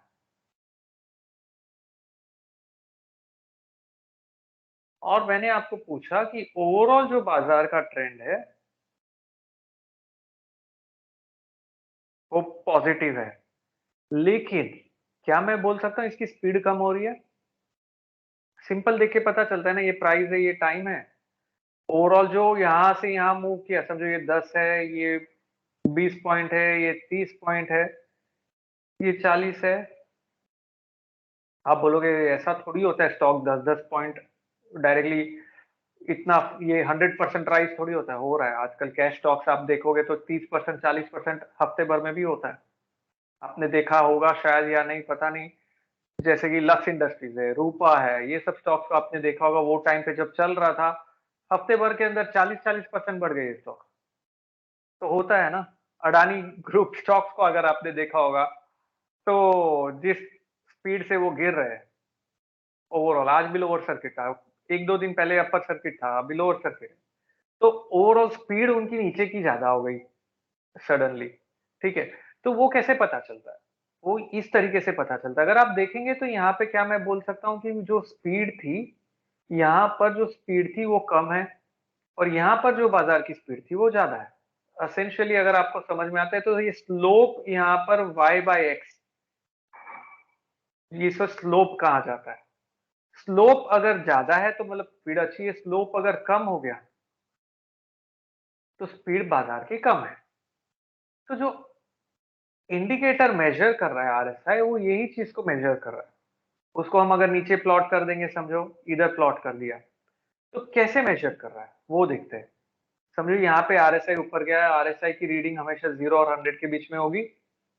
यहाँ पे ऊपर गया, उसके बाद में थोड़ा साइडवेज हो गया, नीचे आया थोड़ा, उसके बाद में वापस ऊपर गया, फिर नीचे आया, उसके बाद में फिर ऊपर जाके नीचे आया। तो क्या मैं बोल सकता हूं कि यहाँ पर हमें डाइवर्जेंस मिल रहा है? मतलब आरएसआई की रीडिंग लोअर हाई है, सेम डाउ थियरी कंसेप्ट जो कल किया था। आरएसआई ने लोअर हाई बनाया, लोअर हाई, जबकि प्राइसेस ने हायर हाई बनाया। इस कंसेप्ट वापस मैं रिपीट कर रहा हूं, प्राइस ने हायर हाई बनाया लेकिन आरएसआई ने लोअर हाई बनाया। इसे हम कहते हैं नेगेटिव डाइवर्जेंस। इसे हम नेगेटिव डाइवर्जेंस इसीलिए कहते हैं क्योंकि जो स्पीड से बाजार जा रहा था वो स्पीड कम हो गई है, और इसका मतलब हो सकता है कि बाजार को रिवर्स करना है। लेकिन जैसे कि मैंने एग्जांपल दिया था, आप गाड़ी ट्रेवल कर रहे हैं मुंबई से अहमदाबाद, 70 किलोमीटर स्पीड पे आप जा रहे हैं और अभी 50 पे जा रहे हैं, मतलब ये नहीं कि आपको रिवर्स। लेकिन समझो यहाँ पे कोई सपोर्ट था, इस लेवल के आसपास कोई सपोर्ट था, अभी प्राइसेस ने ये सपोर्ट भी ब्रेक कर दिया, तो क्या मैं बोल सकता हूं आपको पहले से ही सिग्नल मिला, वार्निंग पहले मिल गई? वार्निंग पहले मिली कि ये हो सकता है, और बाद में कंफर्मेशन मिला प्राइस के बेसिस पे। तो यहां पर आपको ट्रेड लेना है प्राइस कंफर्मेशन पे, प्राइस कंफर्मेशन सबसे ज्यादा जरूरी है। लेकिन मेरे को वार्निंग पहले मिली, इसीलिए ये इंडिकेटर को हम लीडिंग इंडिकेटर कहते हैं। समझ में आया? मतलब आज मेरे को लगता है आपको बहुत सारे कंसेप्ट के बारे में आप जानते थे, लेकिन शायद आज पता चला कि इसे ऐसा क्यों कहते हैं। इसे लीडिंग इंडिकेटर इसलिए कहा जाता है क्योंकि ये लीड कर रहा है, वार्निंग पहले ही से ही दे रहा है। ठीक है, अभी 14 दिन का एवरेज क्यों यूज करना है, 14 दिन का एवरेज नहीं, सॉरी 14 डे का आरएसआई क्यों यूज करना है या क्यों नहीं करना है, वो हम देखेंगे चार्ट पे जाके भी। 14 डेज फिलहाल तो चलता है तो आप यूज कर सकते हो।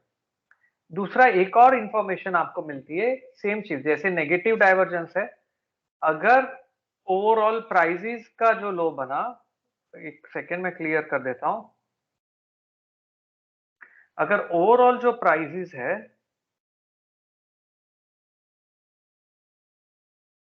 यहां पर प्राइसेस नीचे की ओर है और समझिए यहाँ पे फॉल आया, ये धीरे धीरे धीरे धीरे आया और फिर ऐसा गया, तो प्राइस ने लोअर हाई निकाला, लोअर लो बनाया, लोअर लो, ये लो प्रीवियस लो के नीचे। लेकिन आरएसआई क्या करेगा इस समय में, आरएसआई हायर लो बनाएगा। तो यहां पर पता चलता है कि आरएसआई ने हायर लो बनाया और प्राइसेस ने लोअर लो बनाया। तो अगर आरएसआई ने हायर लो बनाया और प्राइसेस ने लोअर लो बनाया, तो हमें पता चला कि यहाँ पर ऊपर का जब ब्रेकआउट आएगा पैटर्न पे, समझो आपको अभी मॉर्निंग स्टार मिला या आपको बुलिश एंगल्फिंग पैटर्न मिला जो हमने कल किया था, तो कहना से आपको पहले से ही इंडिकेशन हो गया था ऐसा कुछ हो सकता है कि बाजार का रुख चेंज हो रहा है, हवा का डायरेक्शन बदल रहा है, तो आपको अभी बाइंग के साइड में नजर बनाए रखनी है। बाइंग के साइड में नजर बनाए रखनी है और ट्रेड कब लेना है, जैसे ही आपको एक पॉजिटिव कैंडल मिला जो प्रीवियस हाई के ऊपर क्लोज हो गया और साथ में कैंडलस्टिक का पैटर्न था और साथ में पॉजिटिव डाइवर्जेंस था, तब आपका कन्विक्शन वो ट्रेड लेने के लिए बहुत ज्यादा हो जाएगा। तो हम कर क्या रहे, हम आइसोलेशन में स्टडी नहीं कर रहे, हम हर एक टेक्निक को, सिंपल टेक्निक्स को कंबाइन कर रहे और ट्रेड डिराइव कर रहे हैं।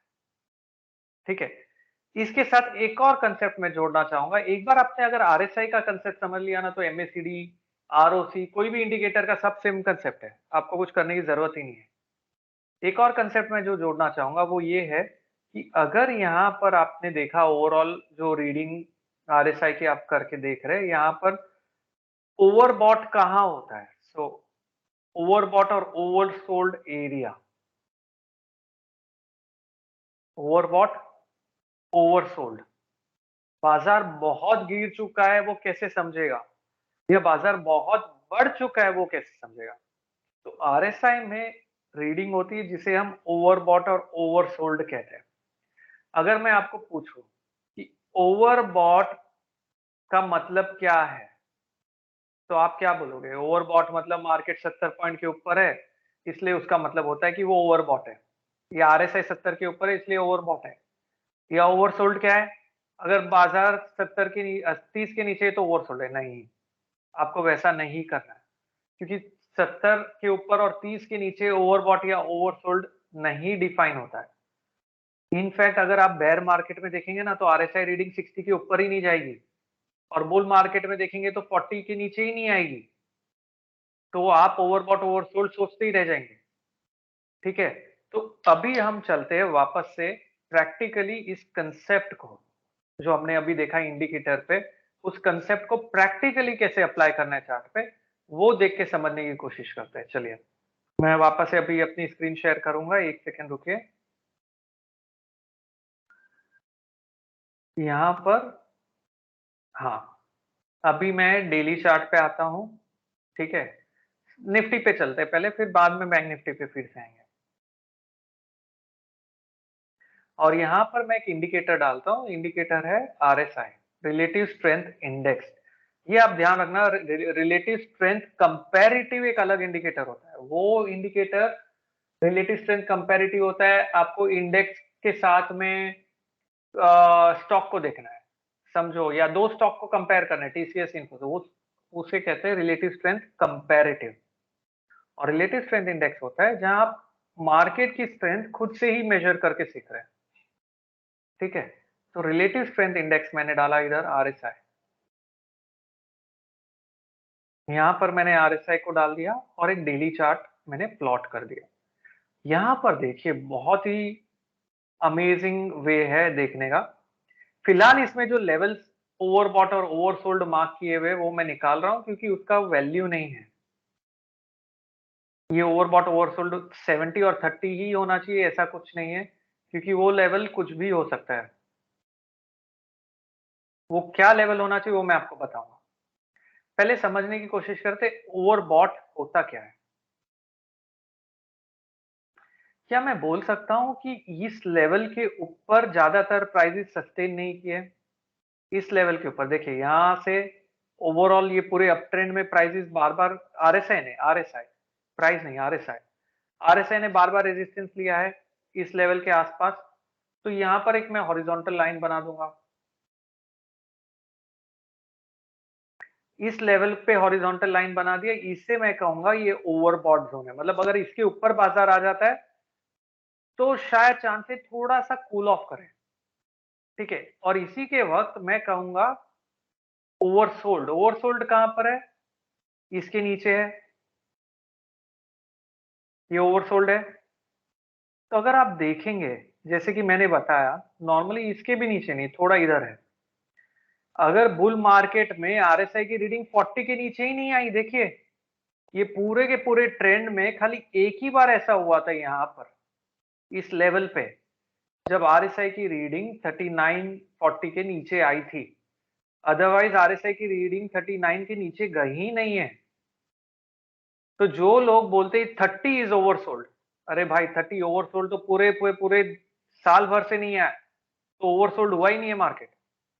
इसीलिए ओवरबॉट और ओवरसोल्ड रीडिंग आपको 70 और 30 के बीच में नहीं रखनी है। अगर बुल मार्केट है, इनफैक्ट आपको ये पता कर सकते हैं कि अगर आरएसआई की रीडिंग 75 80 तक पहुंचती है, इसका मतलब ये बुल मार्केट है। और अगर आरएसआई की रीडिंग 20 या 25 तक पहुंचती है, मतलब ये बेयर मार्केट है। क्योंकि बेयर मार्केट के वक्त ही आरएसआई की रीडिंग इतनी लो जाती है। देखिए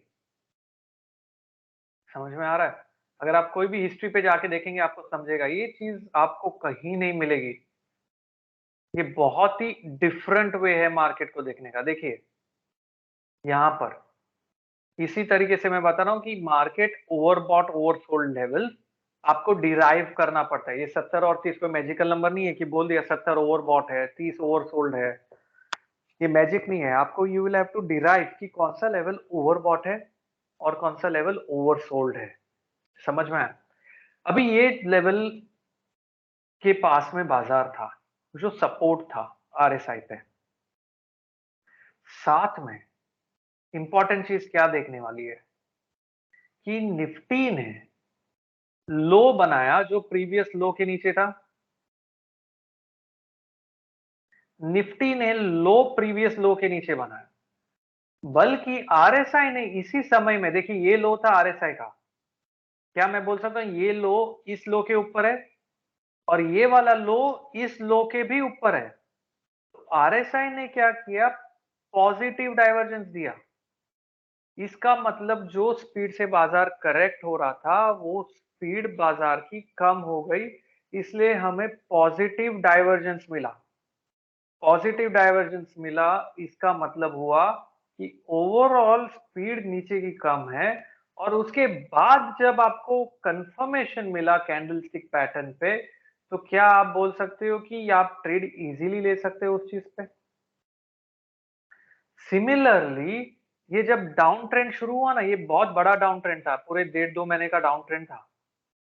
इस डाउन ट्रेंड के पहले ही आपको एक वार्निंग, इसलिए तो इसे लीडिंग इंडिकेटर कहा जाता है। यहां पर ओवरऑल देखेंगे तो आरएसआई ने, सॉरी प्राइसेस ने हाई बनाया प्रीवियस हाई के ऊपर, लेकिन गाड़ी का इंजन गर्म हो चुका था, स्पीड कम हो चुकी थी और ऑलरेडी इसने हाई बनाया प्रीवियस हाई के नीचे। तो जब प्राइसेस हायर हाई बना रहा है, आरएसआई लोअर हाई बना रहा है, इधर एक वार्निंग साइन आपको मिलती है कि भाई ओवरऑल रुझान बाजार का टर्न हो सकता है, टाइम टू बी कॉशियस। यही चीज आप अवरली चार्ट पे अप्लाई करके देखो, बहुत ब्रिलियंट वे से चलती है। यहां पर अगर हम देखेंगे मोस्ट ऑफ द टॉप या जो भी हाईज या जो बनते हैं बाजार में, वो इसी बेसिस पे बनते हैं। देखते हैं कहां पर मेजर लो बना था और वहां पर पॉजिटिव डाइवर्जेंस था क्या अवरली चार्ट पे। ये देखो यहां पर पॉजिटिव डाइवर्जेंस और भी स्ट्रॉन्ग दिखा आपको।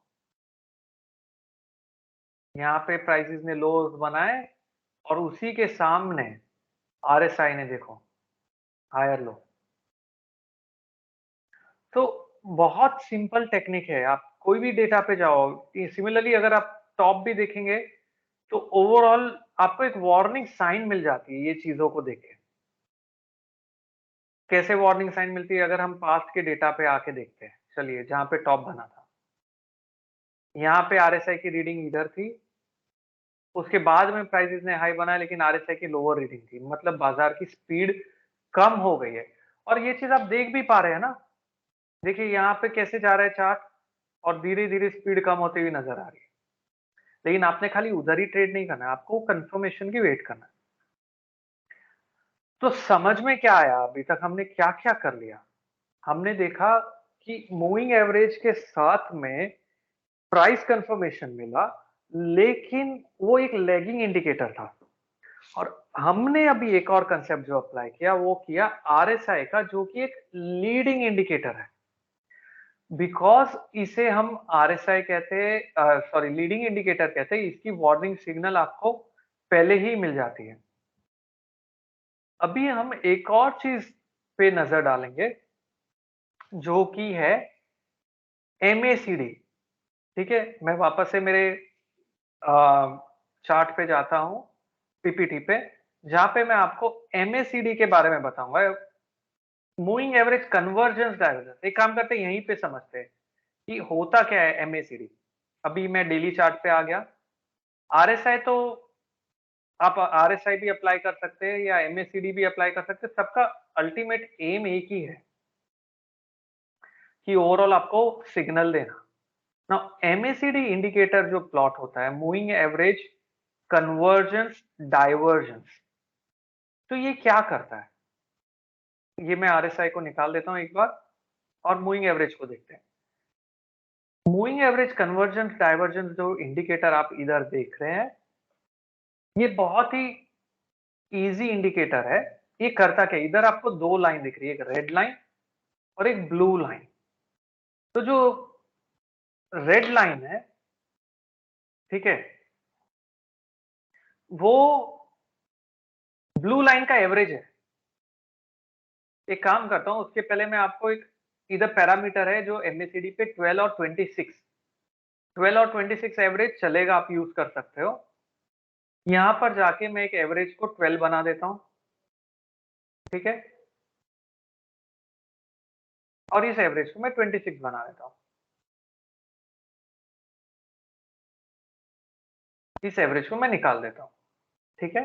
जस्ट आपको एक्सप्लेन करने के लिए मैंने ये थोड़ा सा चेंजेस किया है कि ये जो लाइन बनी है वो ब्लू लाइन है क्या चीज, ये डेली चार्ट पे। अभी इसकी जो जीरो लाइन है वो ये है, सेंटर लाइन जीरो लाइन ये दिख रही है आपको। मैं इधर एक और लाइन बना देता हूं, ये जीरो लाइन, ठीक है, इसे जीरो लाइन कहते हैं, ये सेंटर लाइन है। हिस्टोग्राम, और नीचे वाले को हिस्टोग्राम कहते हैं। आई विल एक्सप्लेन यू इसका का मतलब क्या है। पहले लॉज समझते, बहुत सिंपल है, कुछ ज्यादा कॉम्प्लिकेटेड नहीं है। क्या मैं ये चार्ट को देख के बोल सकता हूं कि ये रेड वाली एवरेज ब्लू वाली एवरेज के ऊपर है? तो जब तक रेड वाली एवरेज ब्लू वाली एवरेज के ऊपर है कि ओवरऑल ट्रेंड क्या होगा? Positive, right. हमने देखा रेड वाली अगर ब्लू के नीचे आ गई तो मतलब ट्रेंड डेंजर में। तो सिंपल वे में अगर मेरे को यही चीज नीचे प्लॉट करनी, मेरे को दो एवरेज के ऊपर ध्यान नहीं रखना है, मैंने क्या कर दिया, मैंने एक सिंपल लाइन बना दी, ब्लू वाली लाइन जो नीचे आपको दिख रही है, जो ये दो एवरेज की डिफरेंस है, वो डिफरेंस मैंने नीचे प्लॉट कर दी। इसका मतलब ये जीरो के नीचे कब गई, जब भी ये देखो ये ब्लू लाइन जीरो के नीचे कब आया, जब भी ये लाइन रेड लाइन ब्लू के नीचे आई, मतलब नेगेटिव हो गया ना। ये लाइन ब्लू के नीचे आई, मतलब अगर मैंने शॉर्ट टर्म एवरेज को लॉन्ग टर्म से सब्ट्रैक्ट किया तो रीडिंग नेगेटिव हो गई, इसके लिए ये ब्लू लाइन रेड के नीचे आ गई, इसलिए जीरो के नीचे आ गया। जब भी ये शॉर्टर एवरेज लॉन्गर एवरेज के ऊपर गई तो ये जीरो के ऊपर क्रॉस हो गया, देखिए यहां पर। तो अभी तक जो मुझे ये देखना पड़ रहा था कि कहां पर से मेरा एवरेज क्रॉस ओवर हो रहा है कि नहीं हो रहा है, वो मैंने डायरेक्टली इंडिकेटर अप्लाई करके कर दिया। सिंपल है ना, बहुत ही इजी हो गया। क्योंकि इसका मल्टीफोल्ड फायदा हो जाता है हमें। एक तो हमें क्रॉस ओवर मिल गया बिना मेहनत किए। दूसरा, मैंने क्या किया, इसी ब्लू लाइन का एक और 9 दिन का एवरेज ले लिया। तो ये अगर आप जो देख रहे हैं ना 9, 12 और 26 मूविंग एवरेज है, उसका डिफरेंस ब्लू लाइन है। 12 26 मूविंग एवरेज का डिफरेंस ब्लू लाइन है, और ये ब्लू लाइन का जो एवरेज है वो 9 दिन का एवरेज यहां पर है। तो हमने क्या किया, हमने मूविंग एवरेज के डिफरेंस को जो हम ऊपर कर रहे थे वो हमने इंडिकेटर में नीचे प्लॉट कर दिया। डिफरेंस को डायरेक्टली डिफरेंस को ही प्लॉट कर दिया हमने, और डिफरेंस को प्लॉट करने के बाद में हमने उसका 9 दिन का सिग्नल का एवरेज ले लिया। ये करने के कारण हमें पता चला कि ओवरऑल जो ट्रेंड था बाजार का वो किस तरीके से है। अभी ये जब average moving average line, moving average line नहीं, एमएसीडी लाइन, इसे एमएसीडी ब्लू कलर को एमएसीडी लाइन कहते हैं और रेड कलर को सिग्नल लाइन कहते हैं। तो जब एमएसीडी लाइन सिग्नल लाइन के ऊपर आ गई तो यहाँ पे एक पहला कंफर्मेशन मिला। बाद में एमएसीडी लाइन जीरो के ऊपर आ गई, इसका क्या मतलब हुआ, शॉर्टर एवरेज लॉन्गर एवरेज के ऊपर आ गया। तो हमें दूसरा कंफर्मेशन मिल गया कि यहीं पे बाय पोजीशंस क्रिएट की जा सकती है बेसिस ऑफ इंडिकेटर। लेकिन हम इंडिकेटर को बाय और सेल नहीं करते, मैं वापस रिपीट कर रहा हूं। Many traders do this mistake, and specially जो नए ट्रेडर्स होते हैं वो ये ब्लंडर करते हैं कि डायरेक्टली मूविंग एवरेज को देखा बाय कर दिया, सेल नहीं। प्राइस पैटर्न, प्राइस कंफर्मेशन सबसे ज्यादा जरूरी है। अगर प्राइस कंफर्मेशन नहीं है कोई भी सिग्नल नहीं लेना है। प्राइस कंफर्मेशन मतलब प्राइसेस को देखना है हमें, कैंडल स्टिक को देखना जरूरी है, जो हमने पहले दिन किया था। ये सब सेकेंडरी है, क्योंकि ये डेरिवेटिव ऑफ प्राइस है। आप प्राइस को ट्रेड कर रहे हो, आप डेरिवेटिव ऑफ प्राइस को ट्रेड नहीं कर रहे हो, ठीक है। अभी यही कंसेप्ट जो हमने अप्लाई किया था डाइवर्जेंस का, सेम कंसेप्ट को हम इस पे भी अप्लाई कर सकते हैं। देखिए यहां पर भी डाइवर्जेंस मिला नेगेटिव, यहां पर पॉजिटिव डाइवर्जेंस नहीं मिला हमें, लेकिन आरएसआई पे पॉजिटिव डाइवर्जेंस भी मिल रहा था हमें। तो इसीलिए हमेशा ध्यान रखना है कि एक इंडिकेटर आरएसआई होना चाहिए, और एक इंडिकेटर जो आप यूज करते हैं वो एमएसीडी होगा या स्टोकेस्टिक होगा या आरओसी होगा, वो कोई भी एक इंडिकेटर आप अप्लाई कर सकते हो। क्योंकि जो चीज कभी कभी एक इंडिकेटर मिस कर देता है वो दूसरा कैप्चर कर लेता है। आरएसए का ड्रॉबैक ये है कि वो 0 और 100 के बीच में ही मूव करता है, वेयर एज इसका वो ड्रॉबैक नहीं है। This can move between any range, ठीक है। तो इसमें कैसे ओवरबॉट ओवरसोल्ड, चलो आपने आरएसआई में तो ओवरबॉट ओवरसोल्ड बता दिया, इसमें कोई ओवरबॉट ओवरसोल्ड डिफाइन नहीं हो सकता। देखो जब क्रैश आया था मार्च में, ये इंडिकेटर की रीडिंग कहां तक पहुंच गई थी, और बाद में इस लेवल पे इटसेल्फ आपको एक पॉजिटिव रुझान मिल गया था। देखो यहीं पे आपको मालूम चल गया था कि कुछ चेंज हो रहा है बाजार में। और जब ब्लू कलर की लाइन जो एमएसीडी लाइन जीरो के ऊपर क्रॉस हो गई, यहां पर आपको इंडिकेशन मिल गया था कि ऊपर का ट्रेंड है। तो जितने बार एमएसीडी की लाइन अगर आप देखोगे जीरो के नीचे आके फिर से पॉजिटिव क्रॉस हुई है, आपको अमेजिंग ट्रेंड फॉलोइंग सिग्नल मिला है। तो इस तरीके से आप मूविंग एवरेज एमएसीडी को यूज कर सकते हो। इसलिए मैं कह रहा हूं, अगर मैंने आपको पूछा कि ओवरऑल रुझान पॉजिटिव है, प्राइस ऊपर की ओर है, लेकिन एमएसीडी लाइन रेड के नीचे आई है, तो आप शॉर्ट करोगे क्या? नहीं, यहां पर मिस्टेक होती है। ट्रेंड ऊपर का है, प्राइस ऊपर है, नीचे का कोई कंफर्मेशन प्राइस पे नहीं है, लेकिन एमएसीडी ने नीचे भले ही सिग्नल लाइन के दिया, लेकिन आपको सेल नहीं करना है। सेल कब करोगे? जब भी प्राइस सपोर्ट ब्रेक करेगा, तब आपको सेल करना है। अगर मैं आवरली चार्ट पे जाके देखूंगा सेम ही कंसेप्ट को, ठीक है, यहाँ पर अगर मैं आवरली चार्ट पे देखूंगा तो यहाँ पर आपको नेगेटिव डाइवर्जेंस मिला, मतलब यहाँ पे लॉन्ग पोजीशंस क्रिएट नहीं करनी है। उसके बाद में यहाँ पर ये सिग्नल लाइन के नीचे भी आ गया, जीरो के भी नीचे आ गया, इसी लेवल पे आ गया देखिए, तो आपको लॉन्ग पोजीशन क्रिएट नहीं करनी है। मे बी सेल करके, कोई भी राइज आया सेल करके इंट्राडे में आपको अपॉर्चुनिटी मिलेगी। फिर जब ये क्रॉसओवर हो, यहाँ पर लॉन्ग नहीं करना है आपको, देखिए यहाँ लॉन्ग नहीं करना है आपको, एक वार्निंग साइन थी, आपको एक कंफर्मेशन मिला कि भाई शायद मार्केट रिवर्स हो सकता है। फिर जब यहाँ पे प्राइस पैटर्न कंफर्मेशन आया, साथ में एमएसीडी ने भी कंफर्म किया, आपको वहां सिग्नल मिल गया। सिमिलरली 15 दिन के उस पे चले जाओ, 15 मिनट पे चले जाओ आप, आपको यहीं पे पॉजिटिव रुझान कंफर्म हो गया था। फिलहाल राइस तो बहुत स्लो है। सिमिलरली अगर आपने यही कंसेप्ट को बैंक निफ्टी पे अप्लाई किया, if you are applying this concept on bank nifty, you can still clearly see कि यहां पर इस लेवल पे आपको बहुत स्ट्रॉन्ग पॉजिटिव डाइवर्जेंस भी मिला। देखिए बैंक निफ्टी ने करीबन उसी लो के आसपास एक लो बनाया, लेकिन एमएसीडी ने कितना बड़ा हायर लो बनाया देखिए, और साथ में जीरो के ऊपर भी क्रॉस हुआ। तो यहां पर ही आपको कंफर्मेशन मिल गया बाइंग अपॉर्चुनिटी का बैंक निफ्टी में। सिमिलरली यहां पर भी आपको कंफर्मेशन मिला बाइंग अपॉर्चुनिटी का, देखिए तो ओवरऑल पैटर्न भी बना। अगर आप हेड एंड शोल्डर पैटर्न जानते, ये हेड था, ये शोल्डर बैंक निफ्टी पे, उसका ब्रेकआउट मिला, पॉजिटिव कंफर्मेशन मिला, 15 मिनट का चार्ट है। उसके साथ में higher high higher low confirmation मिला, उसके साथ में मूविंग एवरेज पे सपोर्ट भी ले रहा है, क्या देख सकते हैं।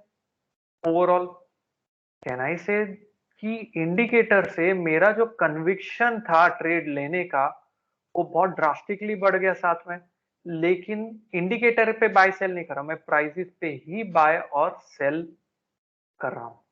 सिमिलरली 5 मिनट के चार्ट पे क्या हम ये देख सकते हैं, यही चीज 5 मिनट के चार्ट पे भी यही चीज देखने को मिल रही है। देखिए क्या क्लासिक काम किया 5 मिनट के चार्ट पे, वो मूविंग एवरेजेस जो दो हमने बना रखी है, इतना सुपर सपोर्ट लिया है मूविंग एवरेजेस ने, वो 5 मिनट्स के चार्ट के ऊपर प्राइसेस ने मूविंग एवरेज के ऊपर कितना अच्छा सपोर्ट लिया 5 मिनट्स के चार्ट पे। तो ये जो कंसेप्ट हम कर रहे हैं अभी, हिस्टोग्राम क्या है, histogram difference of moving average को प्लॉट कर रहा है। ये दोनों एवरेज के बीच में जो डिफरेंस है वो इधर है, इसका मतलब हुआ डिफरेंस कम होता जा रहा है एवरेज के बीच में, इसका मतलब डिफरेंस नेगेटिव में चला गया। इस तरीके से ये एक्चुअली सिंपल मूविंग एवरेज के बेसिस पे प्लॉटेड है, ये एक्सपोनेंशियल के बेसिस पे, इसलिए थोड़ा डिफरेंस आपको दिख रहा है। एमएसीडी हमेशा सिंपल एवरेजेस को यूज करके बनाया हुआ है और ऊपर हमने एक्सपोनेंशियल प्लॉट कर रखा है, इसलिए थोड़ा सा आपको वेरी दिख रहा है, नहीं तो अदरवाइज कंसेप्ट तो वही है।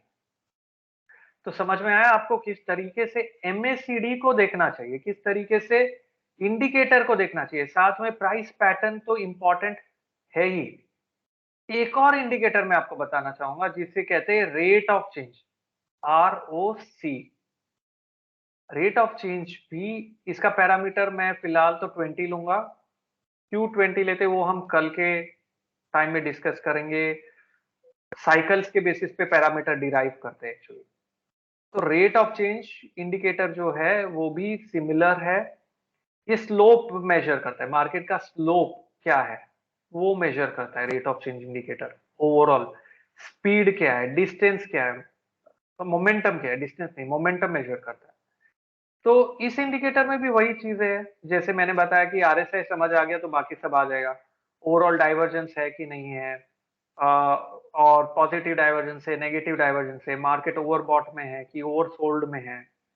सो रेट ऑफ चेंजेस आज के प्राइस से प्रीवियस प्राइस को आप 10 दिन पहले के प्राइस को डिवाइड करोगे तो कितना है वो पता चलता है, उस बेसिस पे रेट ऑफ चेंज प्लॉट किया जा सकता है, या डिफरेंस के बेसिस पे भी प्लॉट किया जा सकता है। डिपेंड करता है आप rate of change indicator percentage वाला ले रहे हैं, रेशियो वाला ले रहे हैं या डिफरेंस वाला ले रहे हैं, उस तरीके से आप प्लॉट कर सकते हो। लेकिन एसेंशियली आरओसी का भी काम वही है जो हमारा काम एमएसीडी का है, जो आरएसआई का है। तो और मूविंग एवरेज, सो अभी तक हमने क्या क्या कवर किया है, हमने कैंडलस्टिक देखा कल, बॉलिंगर बैंड्स को देखा, साथ में अगर हमने RSI और MACD लगा दिया या RSI या ROC लगा दिया, तो उससे हमें बहुत सारे इंडिकेशन होंगे। सिमिलरली आवरली चार्ट पे अगर आप देखोगे तो यहाँ पर जहां प्राइसेस ने लोअर हाई बनाए, वहीं पे ROC ने भी हायर लो बनाया। ROC ने हायर लो बनाया, जहां प्राइसेस ने लोअर लो बनाया। सिमिलरली यहाँ पर जब टॉप बन रहा था तो सीरीज ऑफ डाइवर्जेंस दिया ROC में।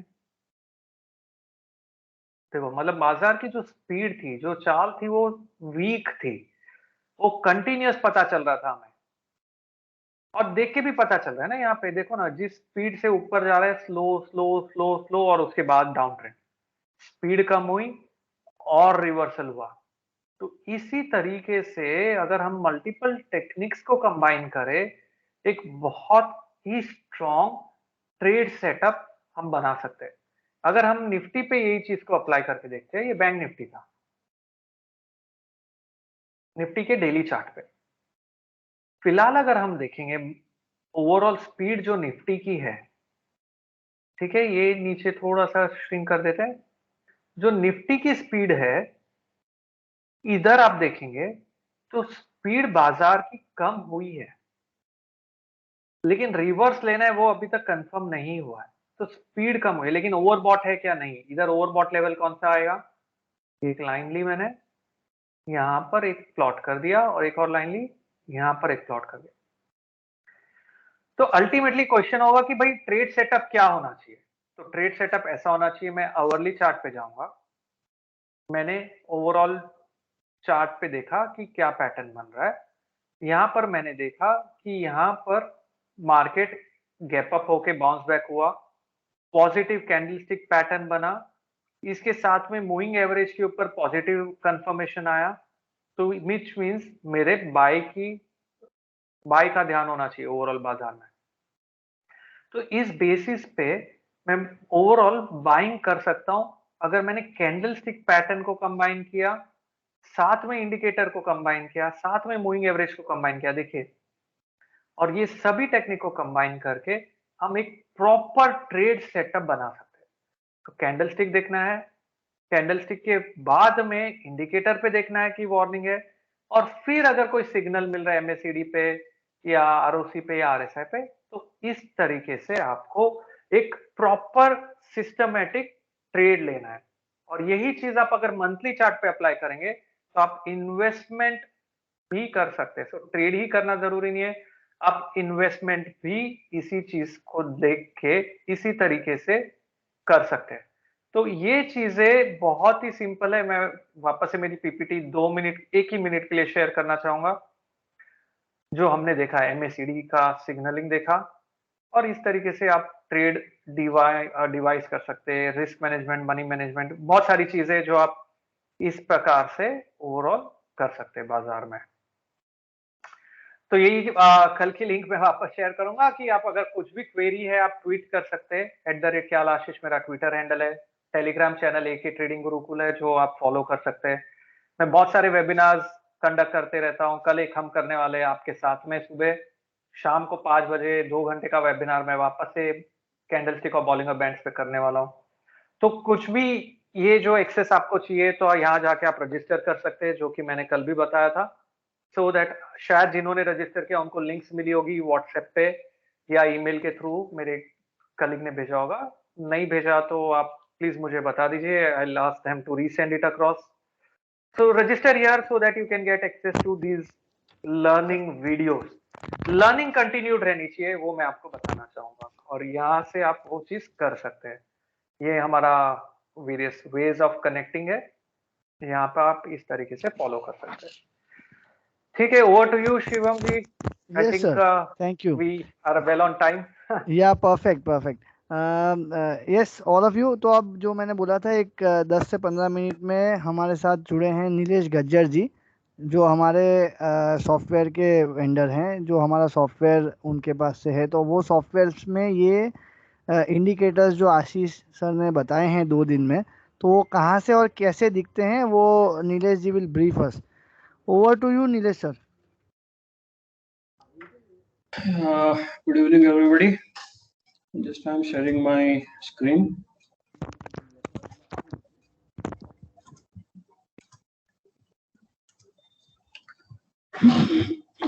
Screen visible है? Hello. Yes, it is visible. Okay. तो ये हमारा जो ट्रेडसेप है उसमें कैसे आप चार्ट देख पाएंगे और कैसे उसको यूटिलाइज कर पाएंगे, जस्ट मैं इसका सेटिंग दिखा रहा हूँ।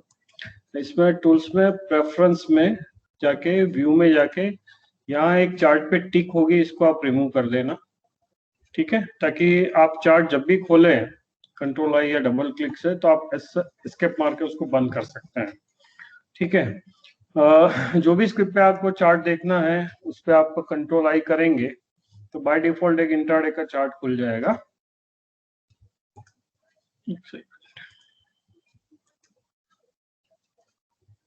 ठीक है, ये अभी मैंने कुछ सेटिंग किया था, मैं सारे सेटिंग्स हटा देता हूँ।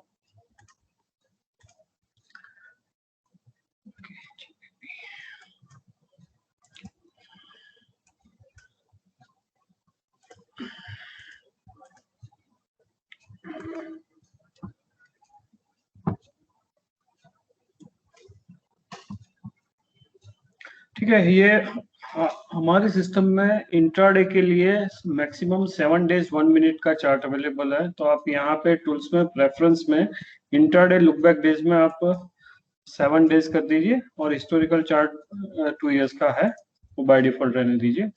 अभी आप जो भी चार्ट खोलेंगे वो बाय डिफॉल्ट इंट्राडे का 1 मिनट का चार्ट खुलेगा। एक बार ये सेटिंग कर लूँ, ठीक है, इसको सेट एज डिफॉल्ट कर लेता हूँ ताकि ये अभी कोई भी इंडिकेटर इसमें नहीं लगा है, ठीक है। आप इसमें सबसे पहले जो है जूम और जूम इन जूम आउट के लिए, तो इसमें क्लिक करके आप Z करेंगे तो फुल स्क्रीन जूम हो जाएगा, वापस से Z दबाएंगे तो ये नॉर्मल हो जाएगा।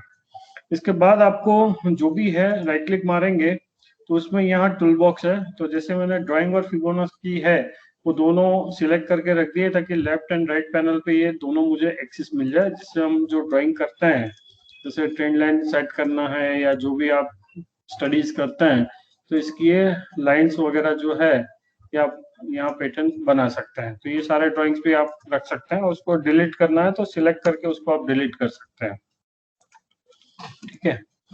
अभी बात करें जो इंडिकेटर्स की, जो सर ने बताया कि ये इंडिकेटर्स आप यूज कर सकते हैं तो उसको कैसे यूज करेंगे तो मैं बताता हूँ। आप चार्ट पे जाके एस प्रेस करेंगे या राइट क्लिक मार के आप इंडिकेटर्स विंडो है उसको ओपन करेंगे तो ये सारे जो हैं अपने इंडिकेटर्स उसका लिस्ट आ जाएगा। इसमें से जो भी है मूविंग एवरेजेस हैं, प्राइसेस इंडिकेटर्स है, वॉल्यूम इंडिकेटर्स हैं, फिर अदर ऑसिलेटर्स हैं।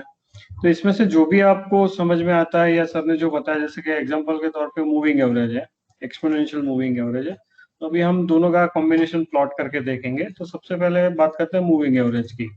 अभी ये इंटरडे का है चार्ट, तो एक सिंपल एग्जांपल लेते हैं। 7 पीरियड रखेंगे, इसका थिकनेस बढ़ाने के लिए इसमें वेट है वो आप कलर यहाँ से चेंज कर सकते हैं, आपको जो भी चाहिए उस हिसाब से कस्टम कलर्स में ले सकते हैं।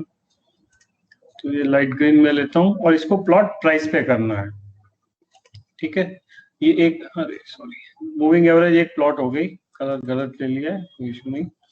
7 के बाद हम 14 का लेते हैं और यहाँ भी वेटेज थोड़ा बढ़ा देते हैं और कलर थोड़ा डार्क ले लेते हैं, रेड कलर। ये भी प्राइस पे प्लॉट करते हैं और एक तीसरा भी कर लेते हैं 21 डेज का, यानी 7, 14 और 21 का जो क्रॉसओवर है आप स्टडी करना चाहें तो ये प्लॉट करके आप देख सकते हैं, ठीक है। तो ये एक सेटिंग किया और पर्टिकुलर डेज या कैंडल्स को जूम इन जूम आउट के लिए अप एरो और डाउन एरो है, जो आप करेंगे तो ये आपको दिखेगा, ठीक है।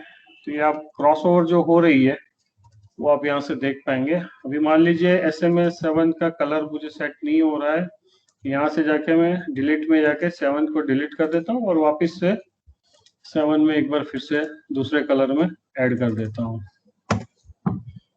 ठीक है। इसको जाके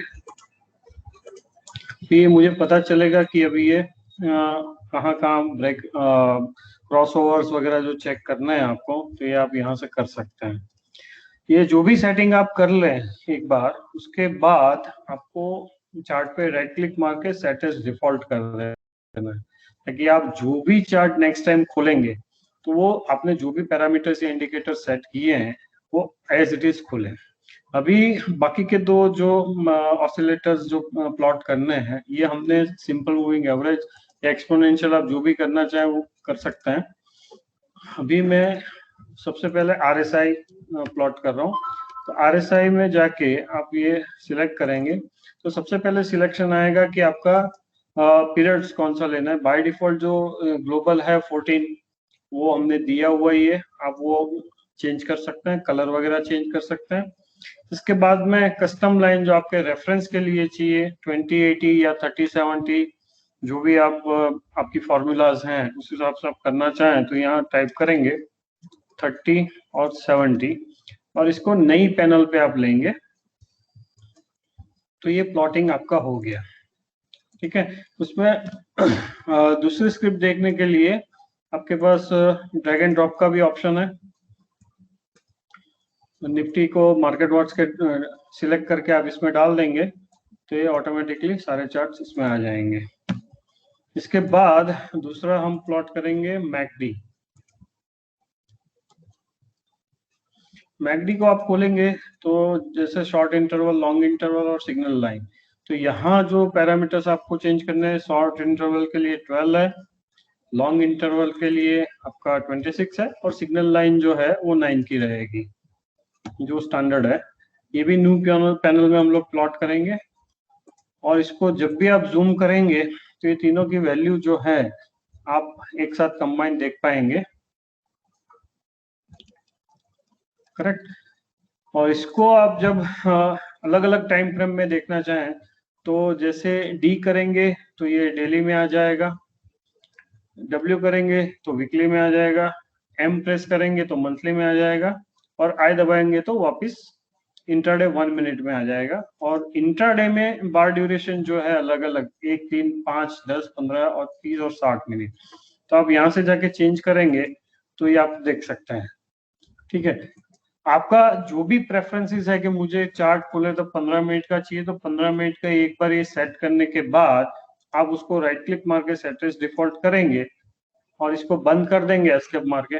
और जब भी मैं नया कोई भी चार्ट में ओपन करता हूँ तो वो चार्ट एज इट इज जो मैंने लास्ट प्रीवियस सेटिंग किया था वो एज इट इज खुलेगा और मुझे खाली स्क्रिप्ट चेंज करना है। और इसमें भी स्क्रिप्ट आपको चेंज करनी है तो दूसरे रास्ते भी हैं। जैसे यहाँ मान लीजिए निफ्टी से मैं राइट क्लिक मारता हूँ और इसका चार्ट ओपन करता हूँ। ठीक है, तो ये बाय डिफॉल्ट निफ्टी पे ओपन किया था, निफ्टी आ गई और यहाँ पेज अप और पेज डाउन। ठीक है, पेज डाउन बटन दबाया तो सेकंड मेरी जो थी बैंक निफ्टी थी तो ऑटोमेटिक बैंक निफ्टी का आ गया। थर्ड है फिन निफ्टी तो फिन निफ्टी का चार्ट आ गया। IDFC first. तो पेज अप पेज डाउन से आप पूरा मार्केट वॉच का जो चार्ट है वो आप स्क्रॉल करके मतलब देख सकते हैं, ताकि आपको हर बार ड्रैग एंड ड्रॉप अगर नहीं करना है, कीबोर्ड ही यूज करना है, तो आप इस तरह से इसको यूटिलाइज कर सकते हैं। अब ये चार्ट आपको अगर सारे इंडिकेटर्स निकालने हैं तो राइट क्लिक मारेंगे, डिलीट बटन पे जाएंगे, डिलीट ऑल स्टडीज करेंगे, फिर सारा चार्ट निकल जाएगा और उसको जो भी पीरियड में है, मतलब 1 मिनट का चाहिए, 3 मिनट का चाहिए, 5 मिनट का चाहिए, वो करके इसको सेट एज डिफॉल्ट कर देंगे तो विदाउट इंडिकेटर्स वाला चार्ट जो है आपको सेटिंग में मिल जाएगा। ठीक है, तो ये चार्ट के सेटिंग्स हैं। इसमें राइट क्लिक मारेंगे तो आपको सारे ऑप्शंस जो अवेलेबल हैं वो आपको यहाँ देखने को मिल जाएंगे। ये चार्ट को आप सेव भी कर सकते हैं, सेव एज भी कर सकते हैं, या यहाँ पे अलग अलग इंडिकेटर्स का लिस्ट है। ये कंबाइन चाहिए तो आप ये इंडिकेटर्स विंडो में जा सकते हैं। इसके बाद शो वाले वॉल्यूम में जाएंगे, मेनू में जाएंगे तो टुडेज बार, यस्टरडेज क्लोज, ऑर्डर और ट्रेड और ट्रेंड लाइन अगर प्लॉट करनी है तो आप इसमें कर सकते हैं।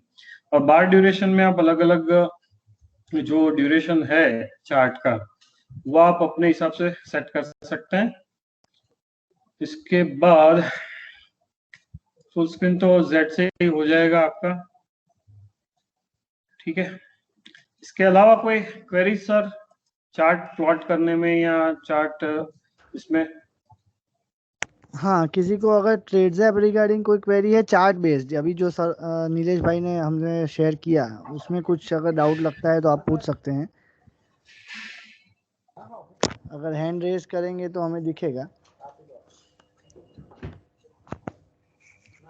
आई थिंक क्योंकि नीलेश सर ने मतलब काफ़ी शॉर्ट में तो ले लिया और ये हम यूज़ करते ही हैं, लेकिन it was a refresher for him from him, so I don't think many queries will be there. So Yes, correct. Thank you Nilesh bhai, and thank you Ashish sir for a superb session. Sure. And कल के लिए मैं बता दूं, tomorrow we are having the session in the first half of the day, so I would request everyone to be known about it, because कल हम शाम को नहीं, कल सुबह 11 बजे कर रहे हैं सेशन। तो we'll meet you all again, and tomorrow is a very important session because जो सर का बोल सकते हैं कि उनका जो मास्टरी है, या उन्होंने जो मतलब जिस चीज़ की वजह से ही इज़ नोन, वो कल उस चीज़ पे डिस्कस करने वाले हैं। तो I am sure it is going to be very helpful for all of you. और बस इसी के साथ wish you all a good evening and have a good night, and will meet you tomorrow. ठीक है Thank you. Sir? Yes, Thank you. thank you very much.